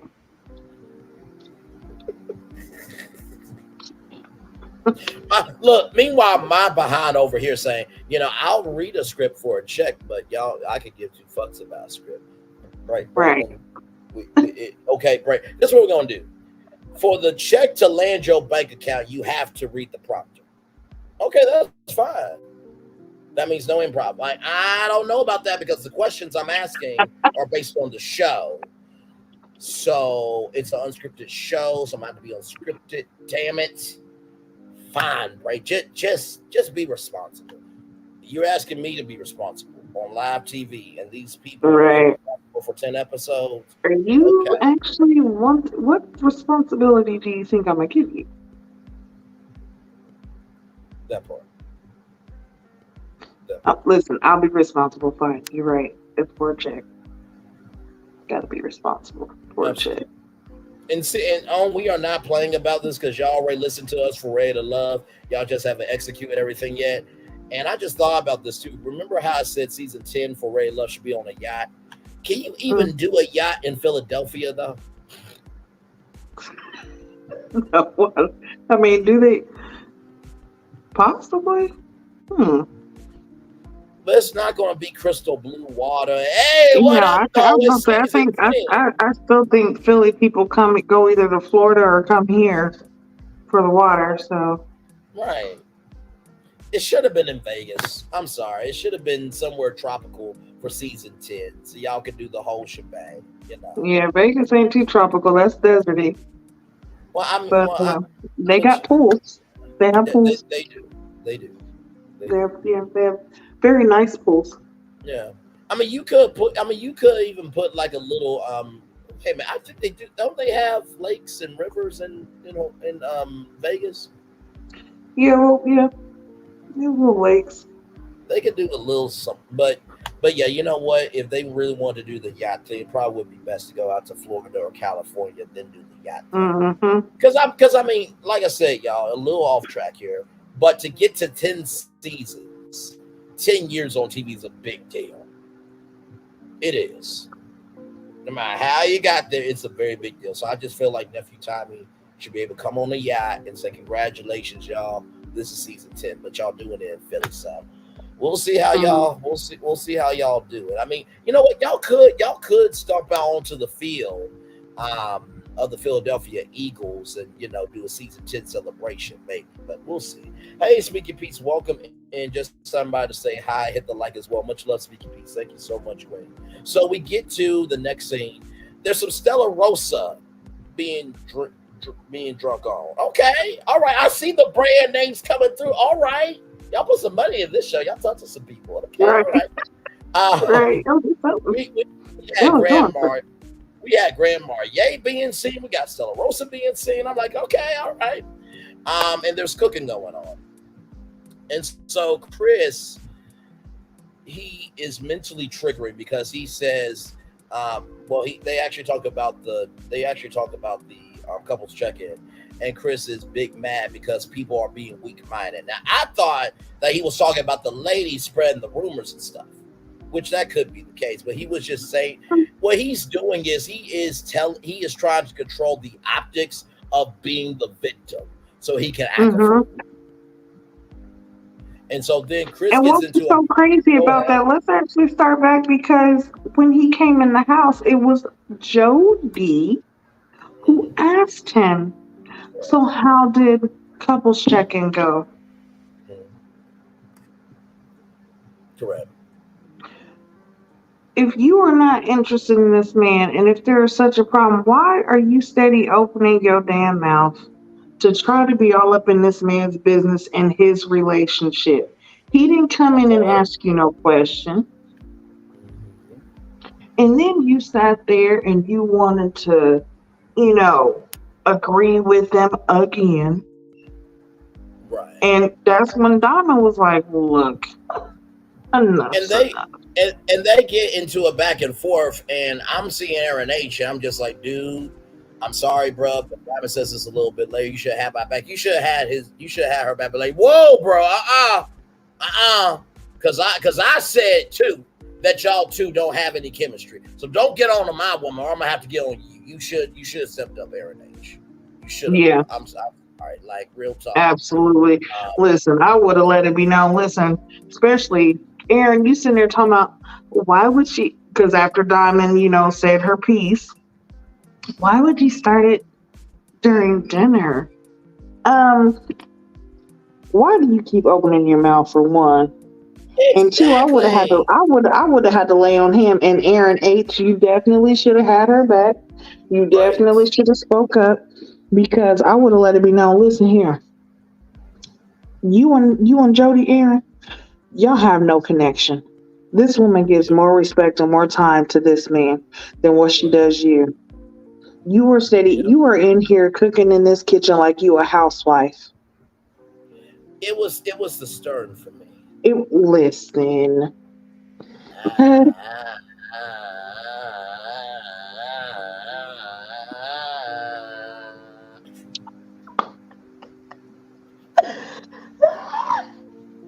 Listen, I mean, he might it as was well. a whole thing for me. I mean, Aaron J might as well had an apron and started twerking as he was started twerking and stirring, twerking and stirring. Right. Because I'm gonna tell you, honestly, he's more like Jody's hype man. He's like her gay Yes, best friend. He is that he is part. her gay best friend. He is not the we're in a relationship. Like, Not no, at the connection all. they have is as a friendship. Y'all will be friends, but as far as being together, it's not gonna happen. It's not happening at all. And all Dymond was doing was just speaking complete facts. And Jody said it's a complete and utter lie, which I think she was trying to say that Sandia was being an utter lie. But either way, whether it was Dymond or Sandia, that's not a lie. It's a lie to you because Listen, it's the truth and you can't take it. But and you only want to pull it out. Listen here, you want to pull out it's a lie because because Diamond said that you was tugging at Chris. She didn't mean yes, tugging as if you was physically tugging. She's talking about right, you hanging on to this man's every word. Every time he does exactly, something, tugging says his something, attention. you right there to comment. You right there to be right Exactly, there to, you know what I'm saying? To exactly, hang on tugging his at his words. attention. That Yeah, that's what you tugging at. You ain't tugging at him physically, but right. the more you tug at him with communication, the Mm-hmm. physical will grow. He done That already part. stated how much y'all's connection is organic Right. and how much of a connection y'all have, which he still to this day ain't said that he's got that much of a connection with Sandia. No, absolutely right. And so, after all of that, Jody says she's tired of people talking, having her name in their mouth when they're just straight up lying and capping. Hey, Jody, I want you to come here real quick. Um, you the one that submitted yourself to a national TV show to meet somebody that you never met before. Number two, you in a house with other people that you live with for 3 weeks. And number three, you put yourself in the circumstances. Mm-hmm. So of course they're going to talk about you. You in the house. You in this. You're in this experience. They're like this is happening to you. And not on top of that, you not think we can't see, we see it too. Jesus, be offense all Just around like me you every said, you day. put yourself in the house. As I travel along the way, like what the hell? Like I can't. And y'all, like I'm not bullshitting you. I'm not bullshitting you. Like I'm just like, if I'm losing my mind mentally like this, can you imagine what the live reunion on OWN is going to be? I'm just like, this is all factual information that was on national TV, Jody. So I Yeah. don't know what you're supposed to do, but Listen, like you said, you put yourself on national TV. You are showing us what we are seeing and what is being talked about. And then, listen, Diamond, honey, don't worry. If you ever feel like you ain't got no backup, you got me. Because listen, tag me the fuck in. yep, Because I will be right there too, as the we man have right there. all seen, not only everyone have something to say about it, but it was just that morning that Millie was with you when y'all was Yes, talking to Sandia, and Millie was the one talking about how she gonna get out of character and how she'll pop off. but You know didn't what I'm saying? execute the assignment. Listen, they both, had your back. And Diamond said, listen, I got your back, so did Millie. Hey, if you want to pull Jody aside and talk to her, we can talk to her together. We won't say nothing. We'll let you say it. But if she gets out of pocket because she can get aggressive, we got you. But Yep, then when the time comes, Millie, you quiet. yep, Diamond's sitting there riding by herself. Not even Aaron said anything because he gonna say, "Well, I saw that you had it. It don't matter if I got it or not. Sometimes I might need you to take over. that part. Maybe I don't want to have it alone. That part right there. And Listen so here.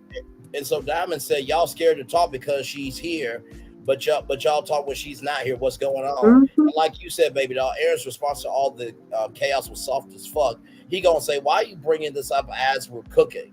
Huh? That's all you have to say, sir? Like, Like, no shit, Sherlock. Y'all are cooking. Wow, congratulations. Mm-hmm. Like, really, sir? Like, I know y'all got filled the show for 60 minutes with commercials and 40 minutes or 42 minutes without, but good damn, that's all you could contribute? And so Jody is big mad and is believing that Dymond is sabotaging and Dymond is disrespecting Jody by creating this lie. What is a lie?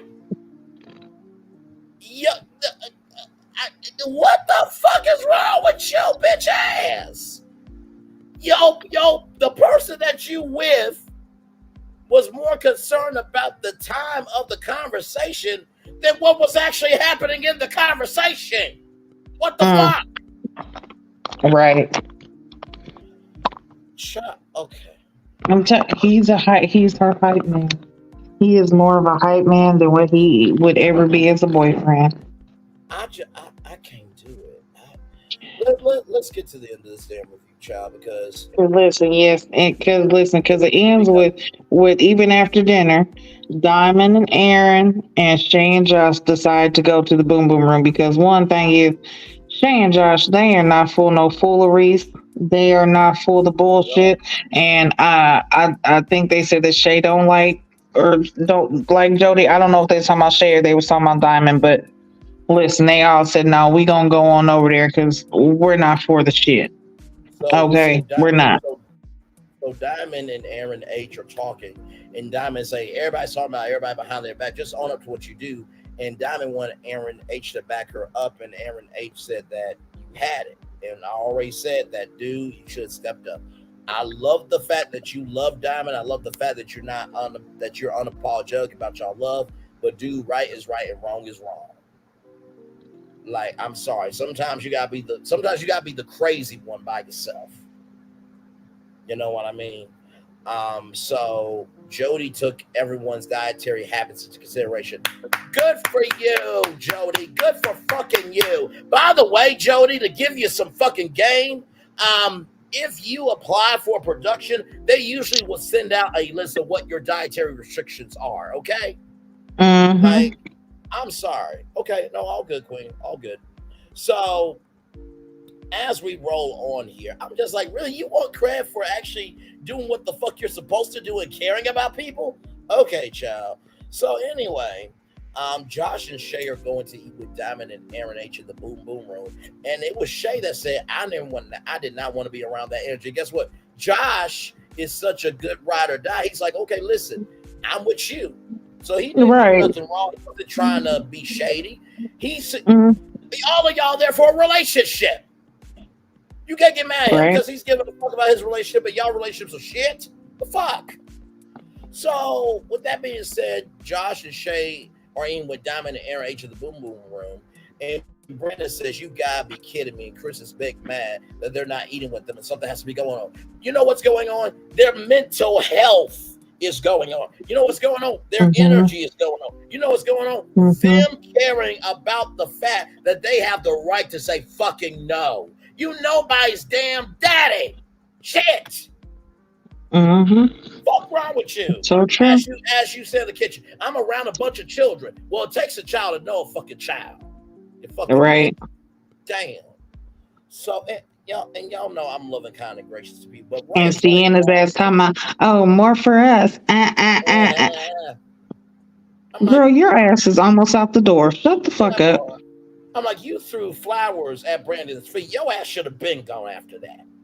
If Dominic and Alexis had to go, your ass should have been gone for that shit too. So shut your bitch ass up talking. Fuck wrong with you. Anyway, like I said, y'all, if y'all believe that me and Gigi are too hyped, just watch the episode. Because we're not making any of this shit. This actually aired last night on national television. And Max and Discovery Plus is international streaming. Well, it depends, because some countries have it, some countries don't. But basically, it can be seen around the world on YouTube if they post the clips. But anyway. So, with all that being said, that, Chris is big mad that they're not eating with them. And Sandia should trust Chris. After you said she has mood swings, after you said that she has insecurities that are inside of her and that her feelings aren't invalid, you saying that she should trust you? Right. She should trust you. But don't tell her your feelings. But she shouldn't tell you her feelings. I'm squinting to look to see where the truth is, and it's hard to see. Let me put my glasses back on. Oh my God, there's the truth. It's all bullshit. Wow, shocking. Sorry. I'm sorry. Millie was looking guilty. Right. Guilty as fuck at the dinner table, and should have bet Dymond enough. She talked to Sandia with Dymond #fake. I agree with that, and I would call that out live for union as well. That's what I said. And Braylon, you and I was talking, and I said, listen here. Yes, if we were friends of the house, I said, if I was a friend of the house or a friend of the show, yes. One, now every last one of y'all know that y'all been talking about this girl and have had the same issues and have seen the same thing going on and have felt some type of way about the attention that her and Chris give each other compared to the people that they're here supposed to be dating. Now, y'all know that this is a show and it's being taped. So when the show comes out and it airs and all of y'all are seen talking about her, don't try to say nothing then. This is the time for you to speak now. Yep. Speak now because it's going to come out. Absolutely. But yeah, Millie definitely fake. Like that was some very, very fake shit. Like, without question. And after that, Sandia should just cut her off completely. Because if you can't show up for me when you say you're gonna show up for me, that says a lot without saying anything. Right. So Chris announced that it was for people that won't be eating with them. Motherfucker, they got eyesight. They can see. Just sit your bitch ass up and eat. Right. Okay. So Aaron H said, if you're talking crap, I'm not going to eat your food when you're mad making the food. And when you're not straight, they'll make you be unstraight. And Jody's big mad for being called out. And then Chris is looking at Jody. Because Jody said, I wish I would give a damn, but I don't. And then Chris is looking at Jody. Sir, once again, you are a gaslighter, sir. So then in the preview, they talk to a relationship expert, and Chris is hurt from a past relationship. Boo-hoo, bad shit, bad bitch, bad this, that, the third. No one cares, sir. No one cares. Then we get into rope bondage. And Turjonda Jones also gets into rope bondage. Okay, Turjonda. Listen, okay then. Tell us you into kinks without telling us you into kinks. Okay, then. Braylon, and she gonna say, Braylon, I was the host. I need to be a leader. Okay. Sure. Now listen, we have not seen the next episode. It'll air next Friday, 8/7 Central, only here. #on Keeping It Real. But if I see you, Turjonda, pointing out a rope tie knot, then we all know what it is. Okay? Listen. So after rope bondage, Aaron H and Dymond's sister comes through, and it seems like it is some tension with them. And so that is your review. I'm gonna turn off my camera now because we've been on for over 2 hours. All right, y'all. It's time to do what we do with the weekly poll and the couples connection. So here is the weekly poll. Hang on, y'all. StreamYard sometimes can be funny. Give me a moment. So here's the weekly poll. Is Chris giving more attention to Joanne than he is Sandia? Yes, we don't even have to talk about this. We know this. Do y'all see this? 10% no. 90% yes. 10%, what's wrong with y'all? Y'all just want to be a part of the poll, didn't you? Okay. Right. All right. Okay. Joanna will send all of you a gift of a sexology class. Oh Lord, she can keep that shit. It looks like she needs to take her courses all over again. Get recertified. And then here's the couples connection. Are Chris and Sandia compatible? No. We don't even have to talk about this. Yeah, no. Are you? You know what? Oh my God, you dumb fucks. 28.6% said yes, they are compatible, while 71.4% said no. Did y'all see the same show we saw? Right. America? That's crazy. 28.6% said yes. I mean, at least with 10%, it's like, okay, we can ignore that.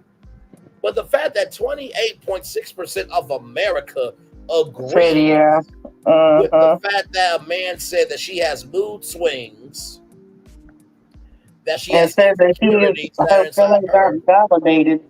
Her feelings aren't valid. And y'all voted yes? Okay. All right, child. Okay. I see toxic people voted again. Yes, child, they did. They voted yet again. Child, this is why we do the poll every week, to really reflect what is going on in the show. It's like how, like, and you know what? Shout out to Own for, and you know what? Honestly, what should happen, Gigi, is all the results should be in the live reunion of each week. Yeah, absolutely.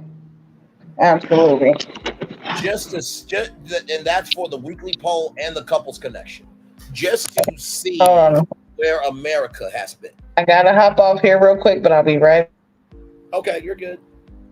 You are absolutely good. You are absolutely good. So we are still live on tour, y'all. We're talking about the Never Ever Mets season 1, episode 4. Glad to have all of you here. 14 likes. Thank you all so much. Baby Doll is saying here, oh, okay, you already said that. Sorry, Queen. I was looking at the YouTube live. We're going to take a little commercial break, and we'll be back with more Virtual Tour Live right after this. Give me a minute. Roll it.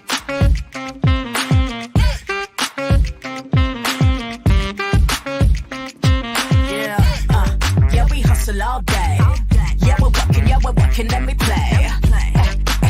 You know me, work real hard, now we're ready, let's play. Ay, hustle up, yeah. Ready, set, let's go, yeah. Hustle up, yeah. Ready, set, let's go. Turn it up, turn it up, turn it up, turn it up a little louder.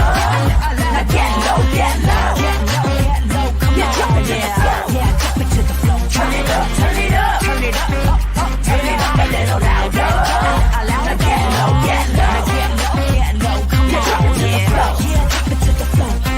Turn it up, turn it up, turn it up, turn it up a little louder.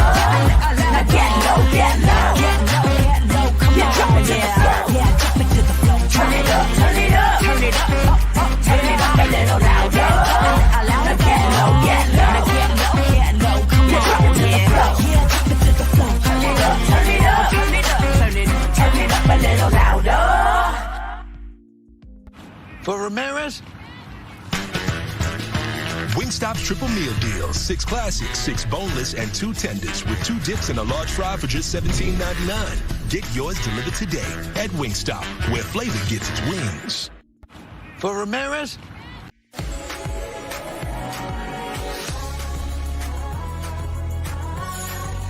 Did you miss us? If only there was a place in the morning to start my day. With a smile, somewhere to help me get in the know. Oh wait, there is. Good morning, America. GMA 7A. Now that's how you start your day. Welcome to Copeland's. Copeland's is not just some fancy place for your big night out. In fact, there's no occasion too big. Or if you like, too small. Copeland's. There's always something good.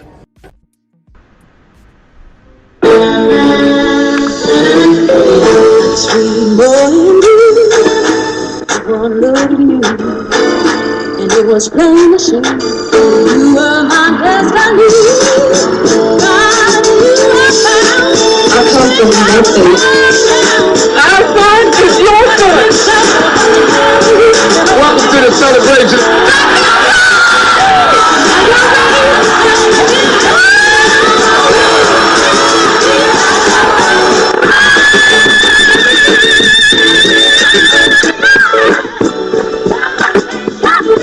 we always got.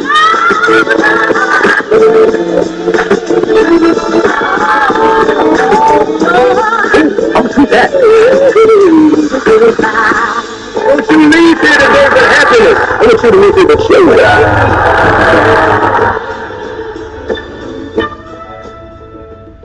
Hey, grab me one too.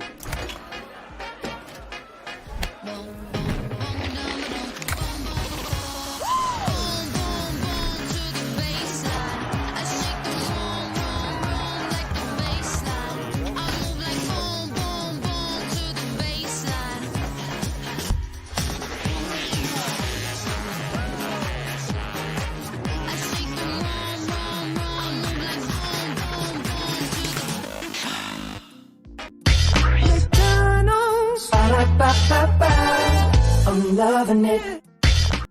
And we're loving y'all right back. Welcome back into Brayley's virtual tour live. Glad to have all of you here in the building. If you're wondering why Baby Doll is saying I see toxic people vote again, we've been talking about the Never Ever Mets, and the question was, is Chris and Sandia compatible? And the results of this poll, sad to say, 28.6% of people said yes to Chris and Sandia being compatible, while the smart side of America, 71.4% said no. And then, of course, the question was, is Chris spending more time with Joanna, or has a bigger connection with Joanna than with Sienna?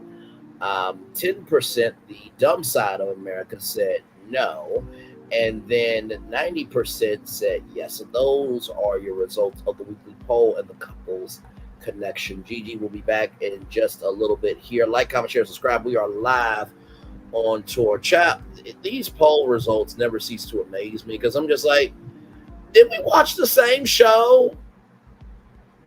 Did we really watch the same exact show? Like, really, is this what we're doing? We watch the same show. Okay.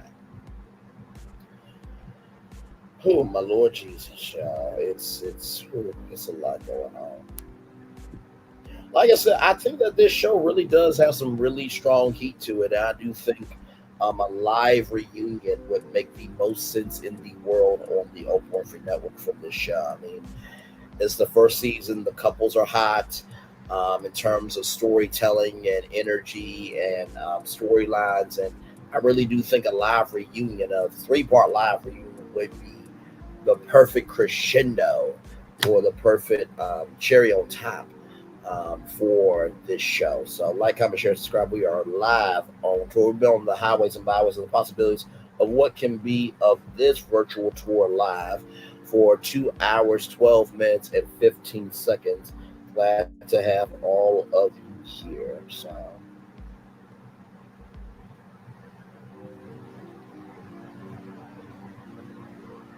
but yes, indeed. 5 people in the building. Thank you all so much. Baby Doll, what did you think of the episode? And by the way, shout out to Lady B. I think she is cooking some shrimp and some seafood as well. So shout out to her as well.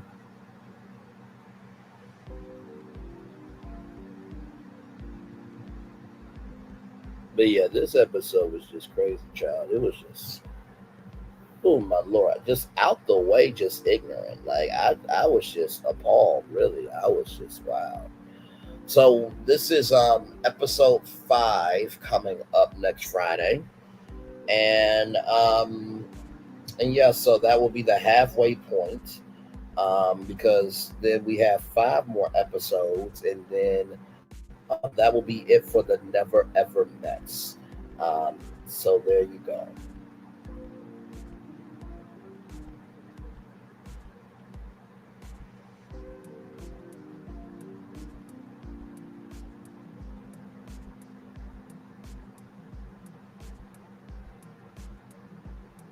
So yes, indeed, Gigi will be back in just a little bit. Oh, Melody Cherie dropped a music video of Nobody's Business. Okay, then. Wow, all right now. Melody Cherie Lee. I mean Rogers. Sorry, y'all. Melody Cherie Rogers, not Lee. Good damn.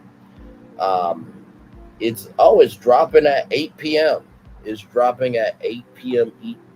It's dropping at 8 p.m. Central, but 9 p.m. So it's literally dropping at the end of this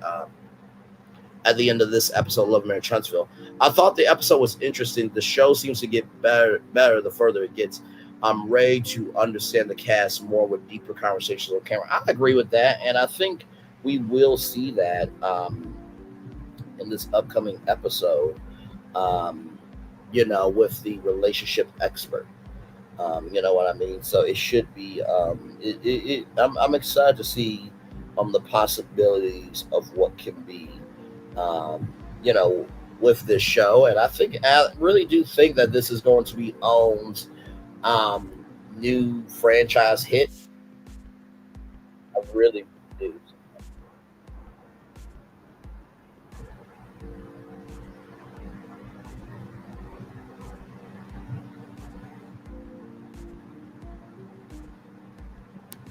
Let me see something real quick.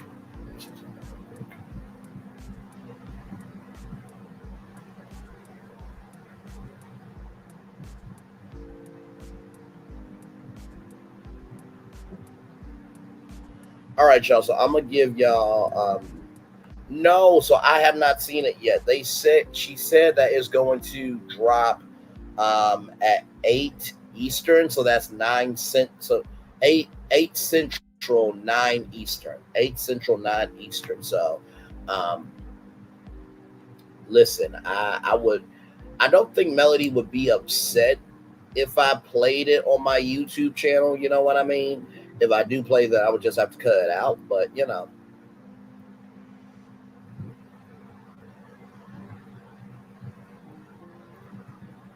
So I do have a sneak peek for y'all. So the Love Hangover premieres next Friday, May 17th at 8/7 Central. The remaining couples partake in a group activity called Learning Japanese. Let's see here.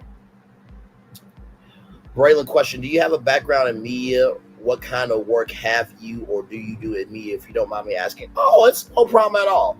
My background originally is in radio broadcasting. I went to Metropolitan Career Technical Center in Little Rock, Arkansas. I learned everything I need to know about radio from Mr. Miles and A8.3 KABF and the Old School Collage. That was a great show. I was supposed to be on Literary Nation with Paul Oliver, but it did not work out. But two good brothers, a black man, a white man, let me host the Old School Collage there.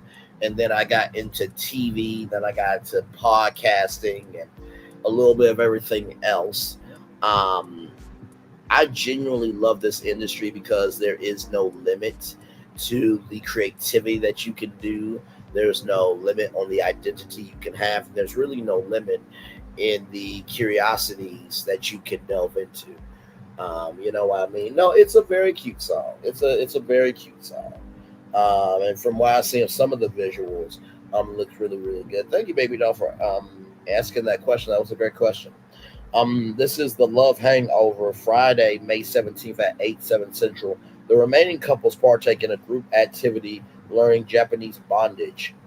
Sandia and Chris meet with a relationship expert. Aaron H defends Dymond to the rest of the group, but then jeopardizes everything in a tense encounter with her sister. So, there you go.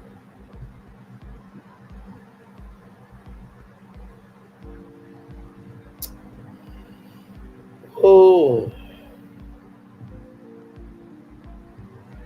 my Lord, my Lord, my Lord, my Lord.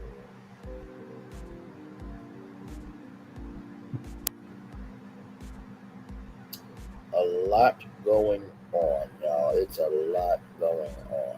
I can tell you that right now. It's a lot going on. So we shall see for sure, for sure. So yeah, I'll stay on with you guys until the music video drops.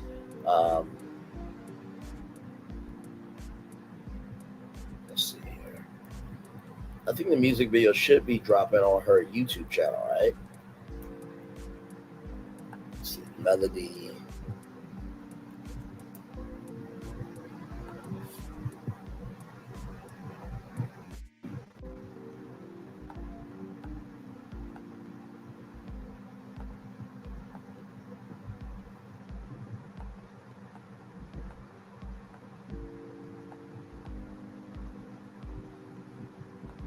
Let's see here.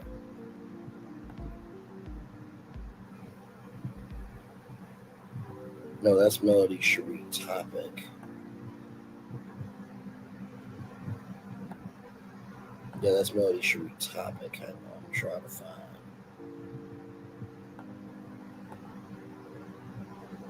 Let me type in Melody Cherie YouTube channel.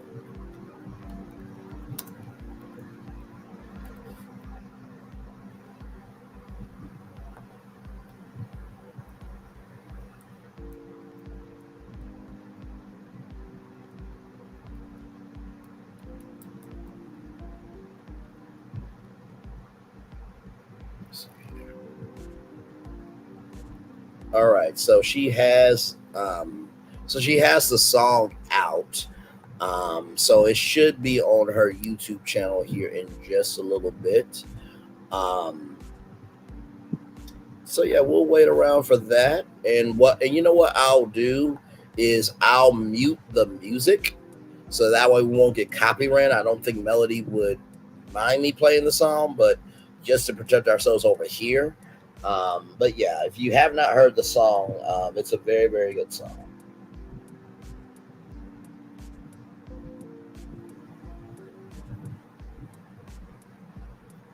Yes, indeed.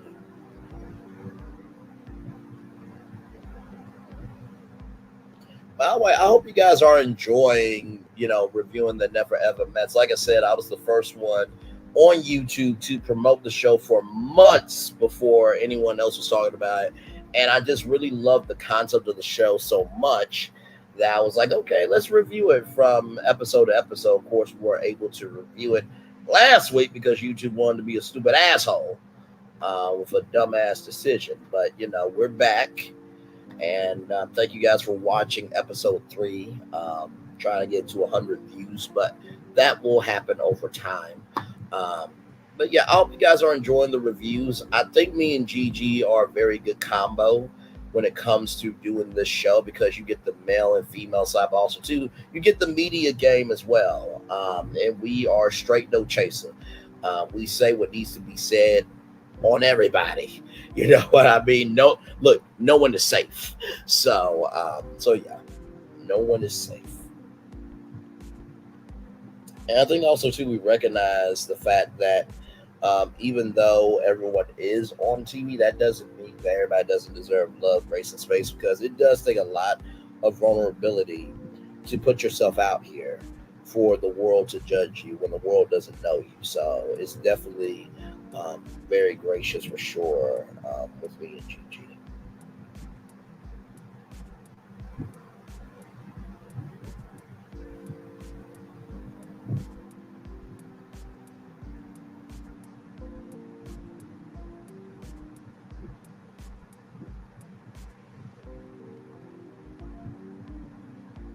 Let me see.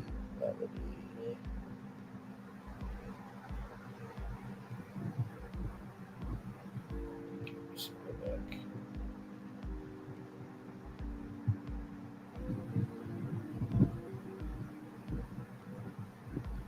By the way, y'all, she is at number 2 on the charts right now. Congratulations. There are a couple of visual. There's a bit of a visual on her Instagram. I also saw it on the Facebook. So it's coming out at 9 p.m. Eastern. Now, I'm thinking it's going to come out on her YouTube channel. And also, it might also be on Nubian TV because remember when it was Jingle All the Way, it was on the New Groove Project. So we shall see. And now 2 hours ago, No Business is now number 1 on the charts. So congratulations to Melody Cherie, doing what she does best. And yes, indeed.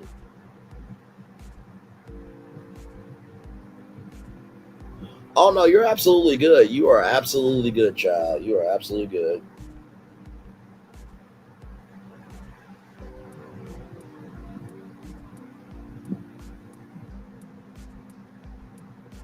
I know everybody's gonna be talking about that Kiki situation there. Uh-huh.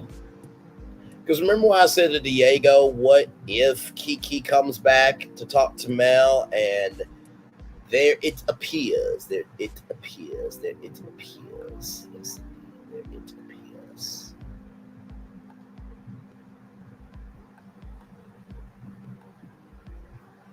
Damn, okay. Sorry, I was just checking this out.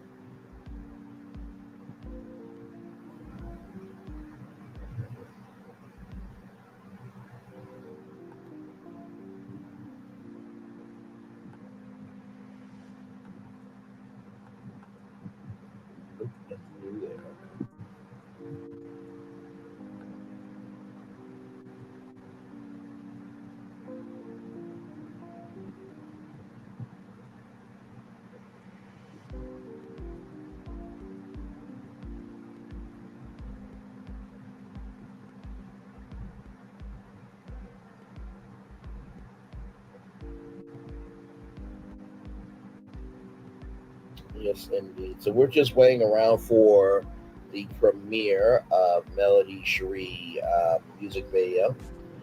Nobody's business. So we're just waiting around for that premiere there and just chilling out. We've been talking about the Never Ever Mets, a show that is on the Oprah Winfrey Network Friday nights at 8/7 Central, only here. Hashtag on keeping it real. Yes, indeed.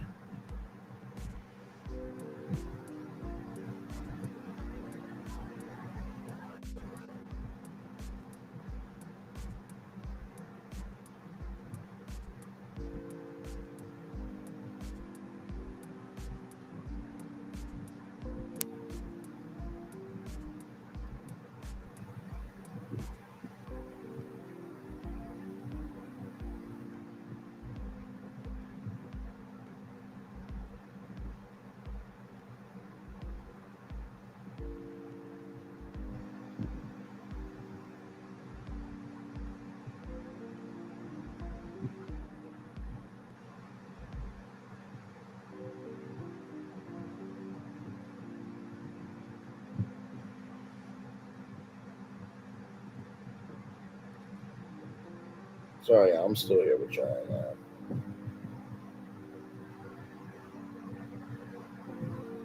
Okay, Millie had a watch party and everything. All right, then. I mean, it makes sense. I mean, you're on a big show. You definitely should have a watch party um, for the show that you're on. So,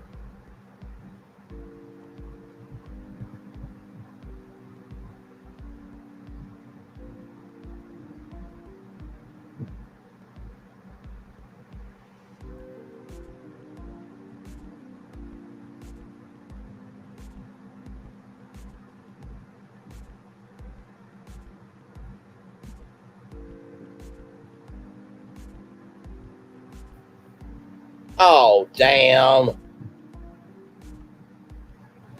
she got somebody. Damn, why is it always the thick ones that got somebody? Damn. Her sister got somebody. Shit. I mean, I'm happy for her, but damn, she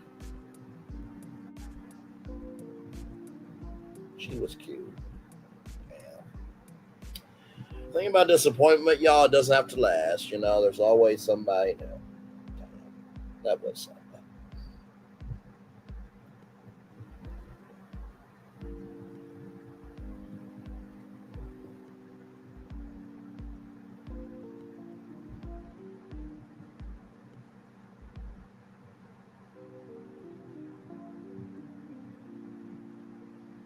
But yes, indeed.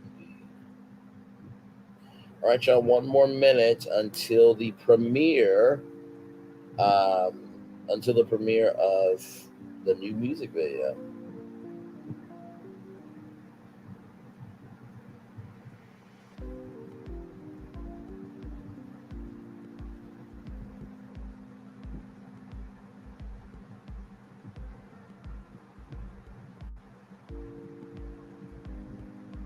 right, y'all. Let's see here. Let me see if I can get to Melody Cherie.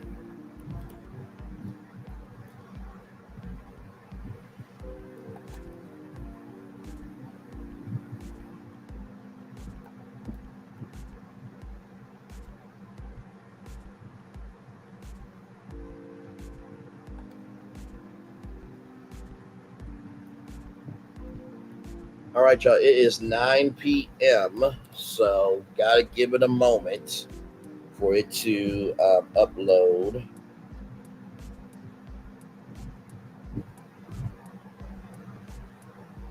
For the music video.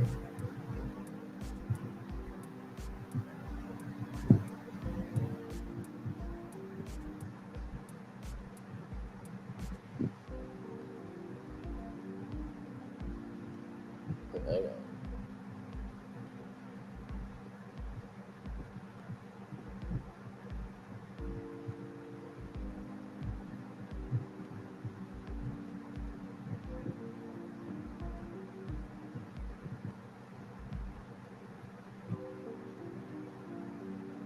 By the way, shout out to the Mother's Day brunch today as well. It seemed like it went lovely.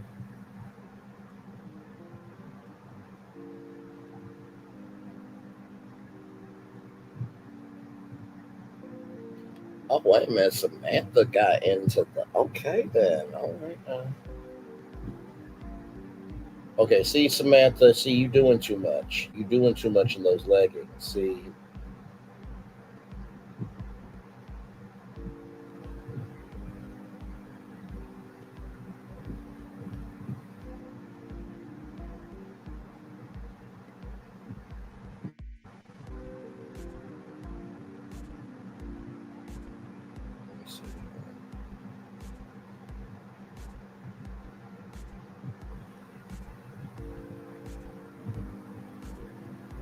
Just looking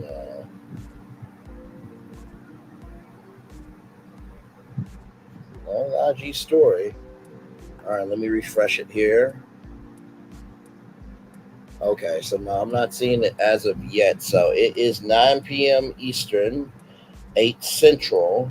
So the music video should be on its way out. So we'll stay around until the music video comes out. Hey, welcome back, Lady B. Welcome back, welcome back, welcome back, welcome back. I know the streets are about to be ready for some reviews, child. I know they are. I know they are. So, hey, here's the thing with the Never Ever Mets. We decided to do this show not just because I was the first one, Ray, but also too because our show, Ray to Love, that we normally review on Saturdays is not on. So this is in place for that until we get a new season of Ray to Love from Nephew Tommy and Will Packer. So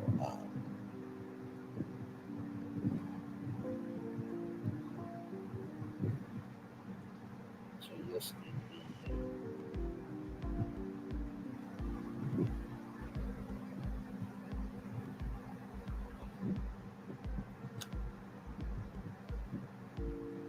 See, I'm just waiting on the music video drop, y'all, and then we will watch it together.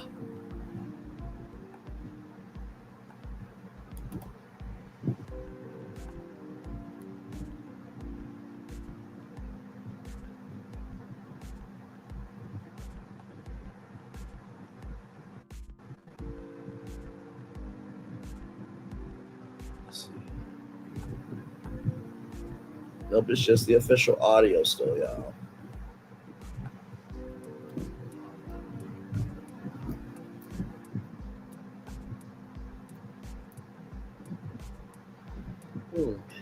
Since I have y'all here, is there anything else that you guys would like to see on this channel that we're not doing? Because I feel like we do a lot.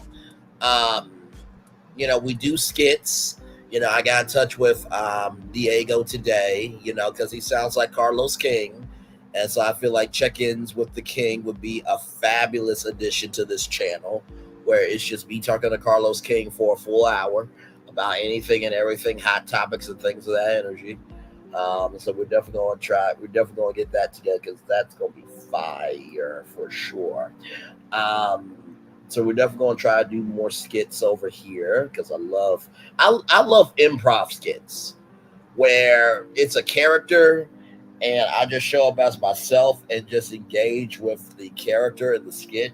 I feel like improv is such a cool thing. I feel like really I could be an improv comedian because, you know, like I said, one of the greatest to do is Wayne Brady. I love that brother so much. So yeah, we're definitely going to do more skits over here.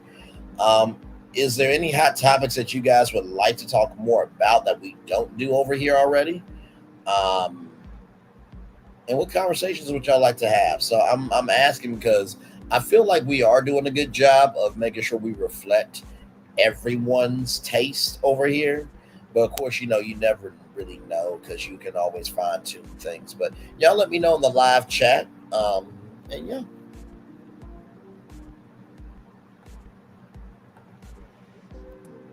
Okay.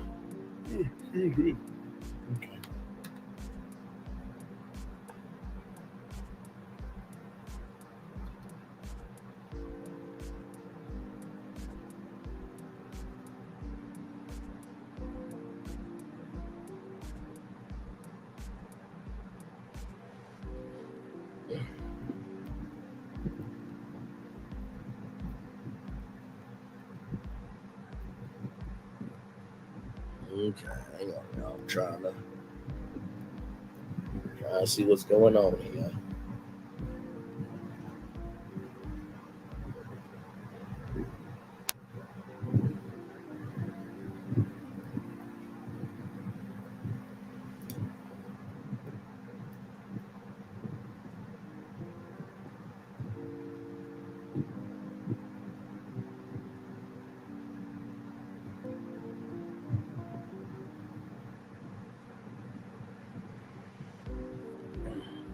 Hang on. I got multitask, y'all. Multitask.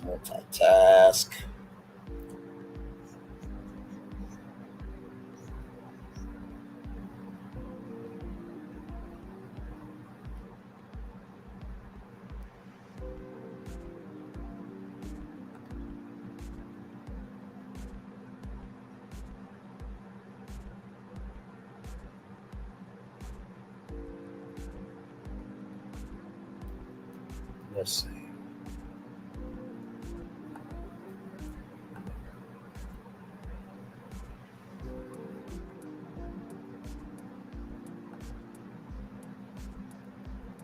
It's still the official audio, y'all. I'm not seeing anything.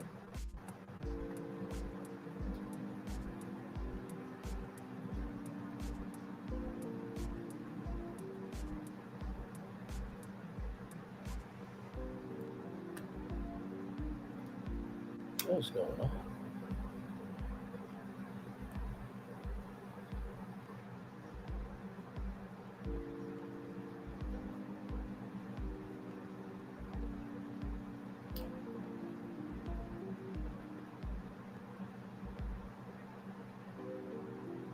What in the world? Sorry, my other headphones are acting up like crazy, child.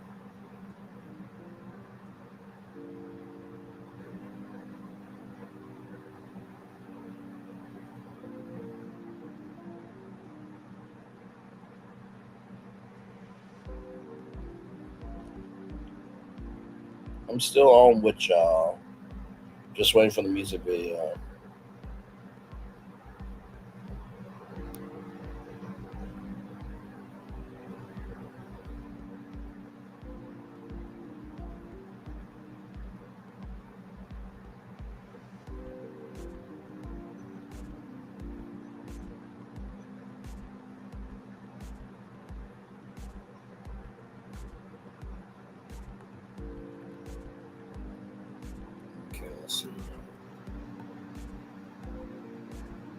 Nope, it's still the audio, y'all.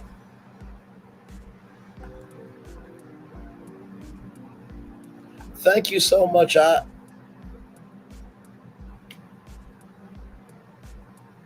Thank you very much, Lady B. I try my best to.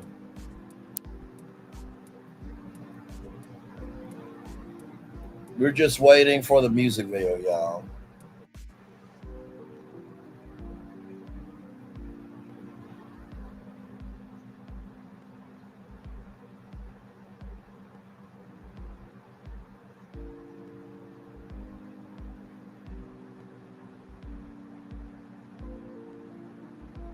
Three people in the building. Thank you all so much. We're going to take a little commercial break.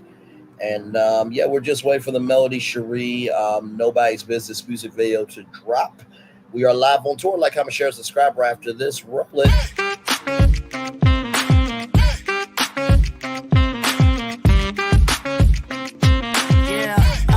Yeah, we hustle all day. Yeah, we're working, let me play. You know me. Work real hard, now we're ready, let's play. Ay, hustle up, yeah. Ready, set, let's go, yeah. Hustle up, yeah. Ready, set, let's go. Turn it up, turn it up, turn it up, turn it up a little louder. Now get low, come on, yeah, drop it to the floor. Turn it up, turn it up, turn it up, turn it up a little louder. Now get low, come on, yeah, drop it to the floor. Turn it up, turn it up, turn it up, turn it up a little louder. Now get low, come on, yeah, drop it to the floor. Turn it up, turn it up, turn it up, turn it up a little louder. Now get low, come on, yeah, drop it to the floor. Turn it up, turn it up, turn it up, turn it up, turn it up a little louder. For Ramirez? Wingstop's triple meal deal. 6 classics, 6 boneless, and 2 tenders with 2 dips and a large fry for just $17.99. Get yours delivered today at Wingstop, where flavor gets its wings. For Ramirez? Welcome to Copeland's. Copeland's is not just some fancy place for your big night out. In fact, there's no occasion too big. Or if you like, too small. Copeland's. There's always something good.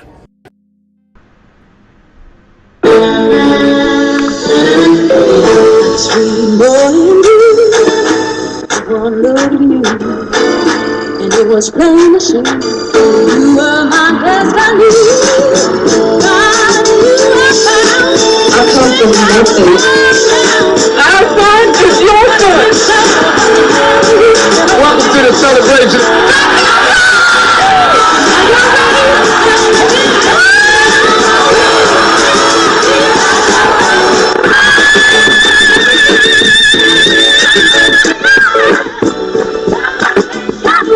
We all we got.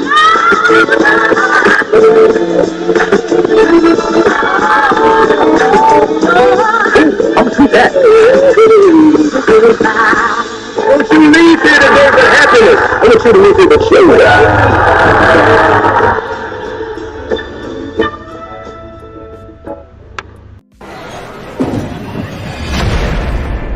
What is this feeling that everyone's feeling? Ding, ding, ding. With such feeling. Ding, ding, ding. This winning feeling. Ding, ding, ding. This tingle of success. Ding, ding, ding. This sensation of triumph. Ding, ding, ding. This Oh, I can feel it! This season, everyone gets the winning feeling. Win guaranteed prizes like $250 grand and more. Only at Dave & Buster's. For years, people have been singing all about my chicken. Love that chicken from Popeyes.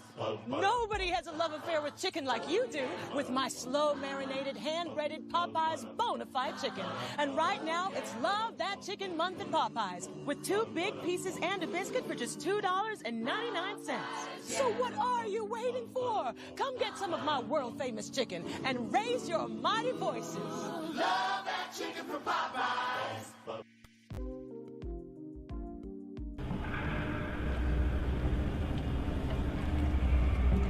I got a question for you. What does this city know about luxury? Huh? What does a town that's been to hell and back know about the finer things in life? Well, I'll tell you. More than most. You see, it's the hottest fires that make the hardest steel. Add hard work and conviction, and the know-how that runs generations deep in every last one of us. That's who we are. That's our story. Now, it's probably not the one you've been reading in papers. The one being written by folks who've never even been here and don't know what we're capable of. Because when it comes to luxury, it's as much about where it's from as who it's for. Now, we're from America, but this isn't New York City, or the Windy City, or Sin City, and we're certainly no one's Emerald City.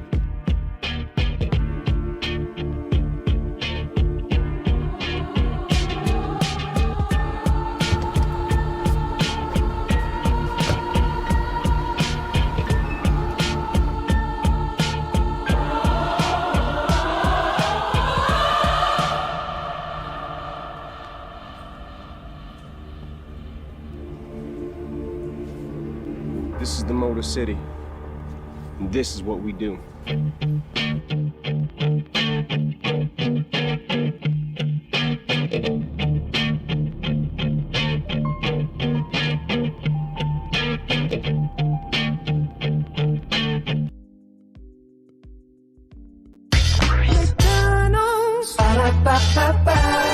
I'm loving it. I'm loving y'all right back. Welcome back in. Glad to have you here on Brainley's virtual tour live. Glad to have all of you here. We're just waiting for the drop of Melody Cherie's music video of Nobody's Business Here. So the show just went off the air. Love Marriage Huntsville. Just waiting now for the music video to drop. It's just the official audio. 1 hour ago.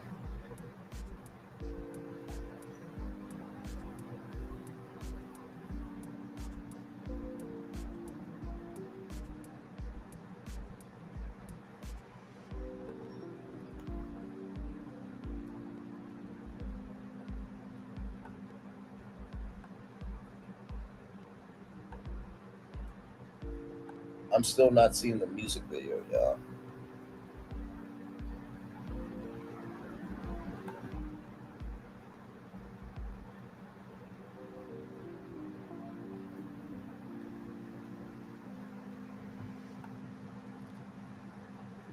There's supposed to be a music video dropping, right, guys? I mean, the audio's already out, right?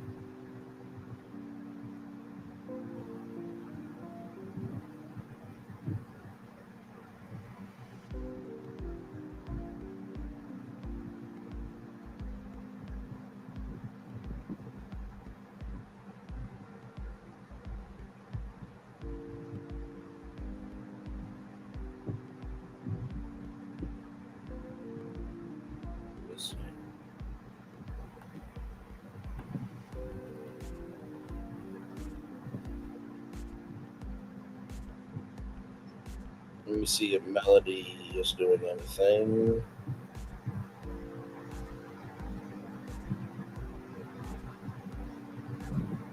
Okay, 9 p.m. CT. 9 p.m. CT, so it's going to be at 10 p.m. Okay, hang on. Hang on, y'all. Let me post this update. Hang on.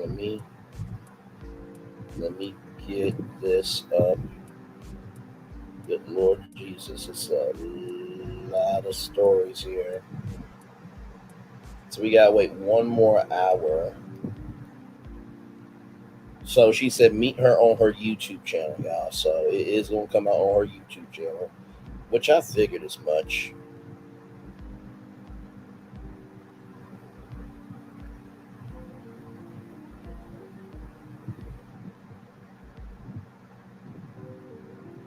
I figured as much. Hang on.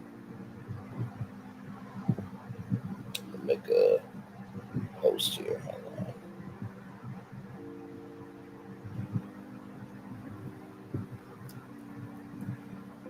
Or do y'all want to do this? Let's do this. Because she did say, hang on, y'all. I'm going to make an Instagram. I'm going to make a YouTube post real quick. to post right here. Okay, let me do this. Community.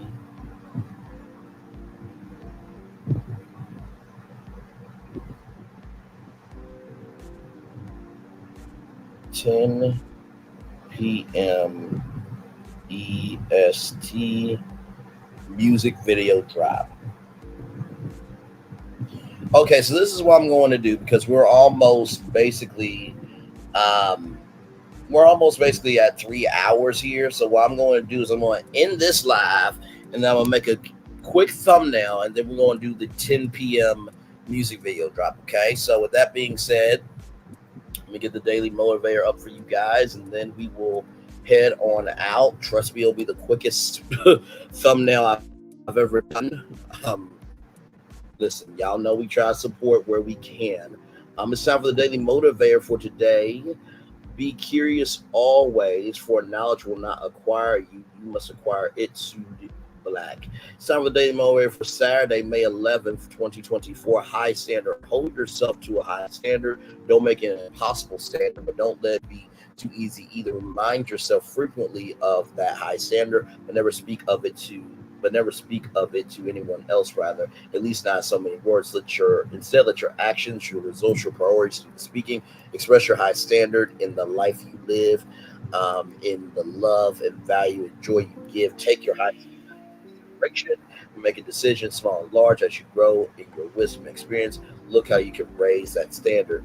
No one has a flawless concept of what makes life good, but you have some pretty good ideas from your own life and others. Codify those ideas into an intentional, specific standard that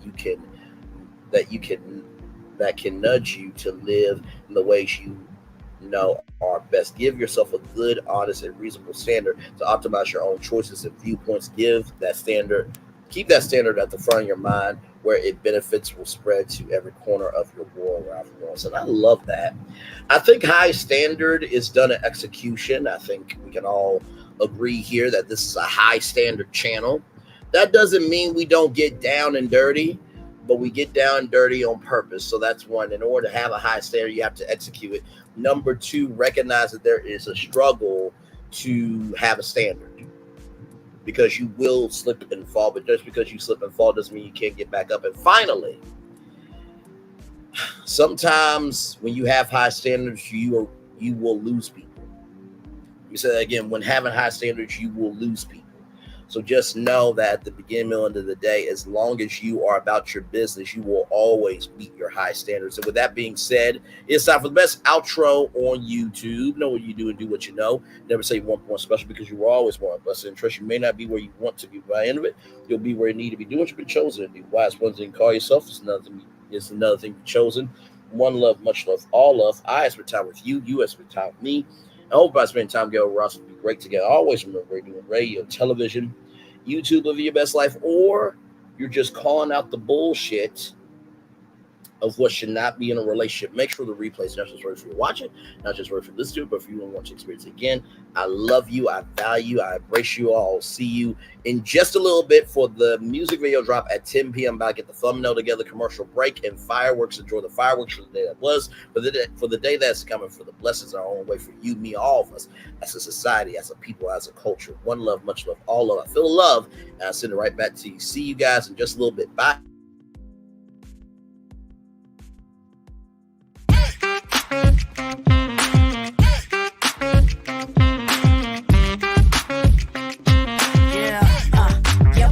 All day. Yeah, we're working, let me play. You know me. Work real hard, now we're ready, let's play. Hustle up, yeah. Ready, set, let's go, yeah. Hustle up, yeah. Ready, set, let's go. Turn it up, turn it up, turn it up, turn it up a little louder. Now get low, get low, get low, get low. Come on, drop it to the floor, yeah, drop it to the floor. Turn it up, turn it up, turn it up. Turn it up a little louder. Now get low, get low, get low, get low. Come on, drop it to the floor, yeah, drop it to the floor. Turn it up, turn it up, turn it up, turn it up a little louder.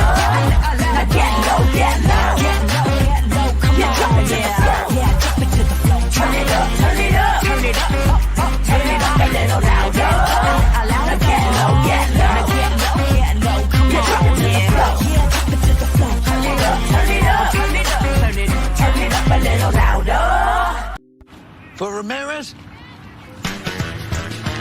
Wingstop's triple meal deal. 6 classics, 6 boneless, and 2 tenders with 2 dips and a large fry for just $17.99. Get yours delivered today at Wingstop, where flavor gets its wings.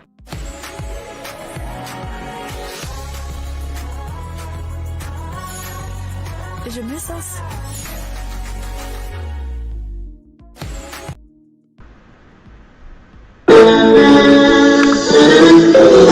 Sweet boy and you, one look at you, and it was plain to see you were my destiny. God, you were found. I come from nothing. Our son is your son. Welcome to the celebration.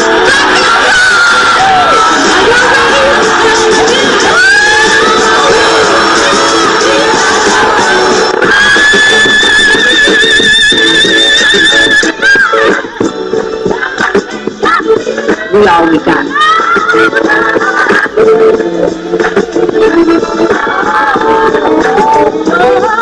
I'll see that. Don't you leave here today with happiness. I want you to leave here with joy.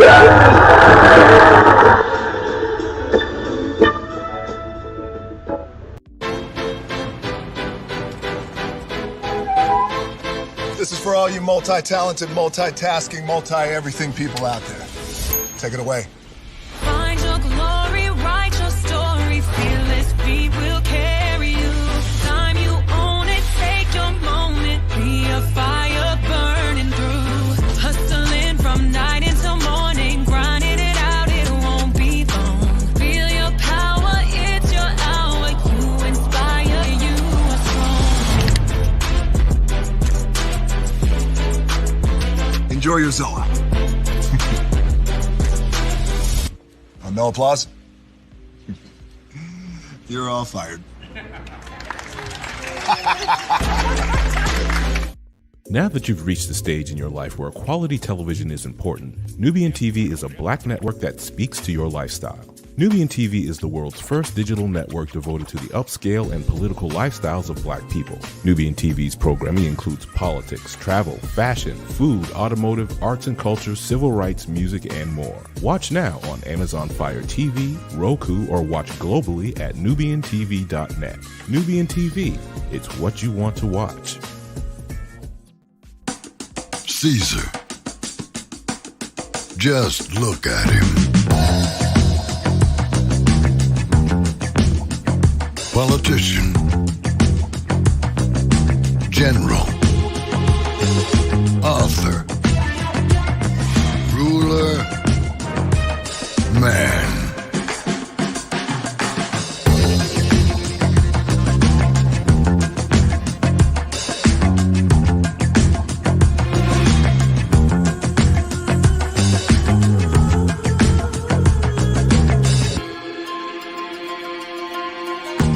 Legend has it, he's not only stared into the belly of the beast,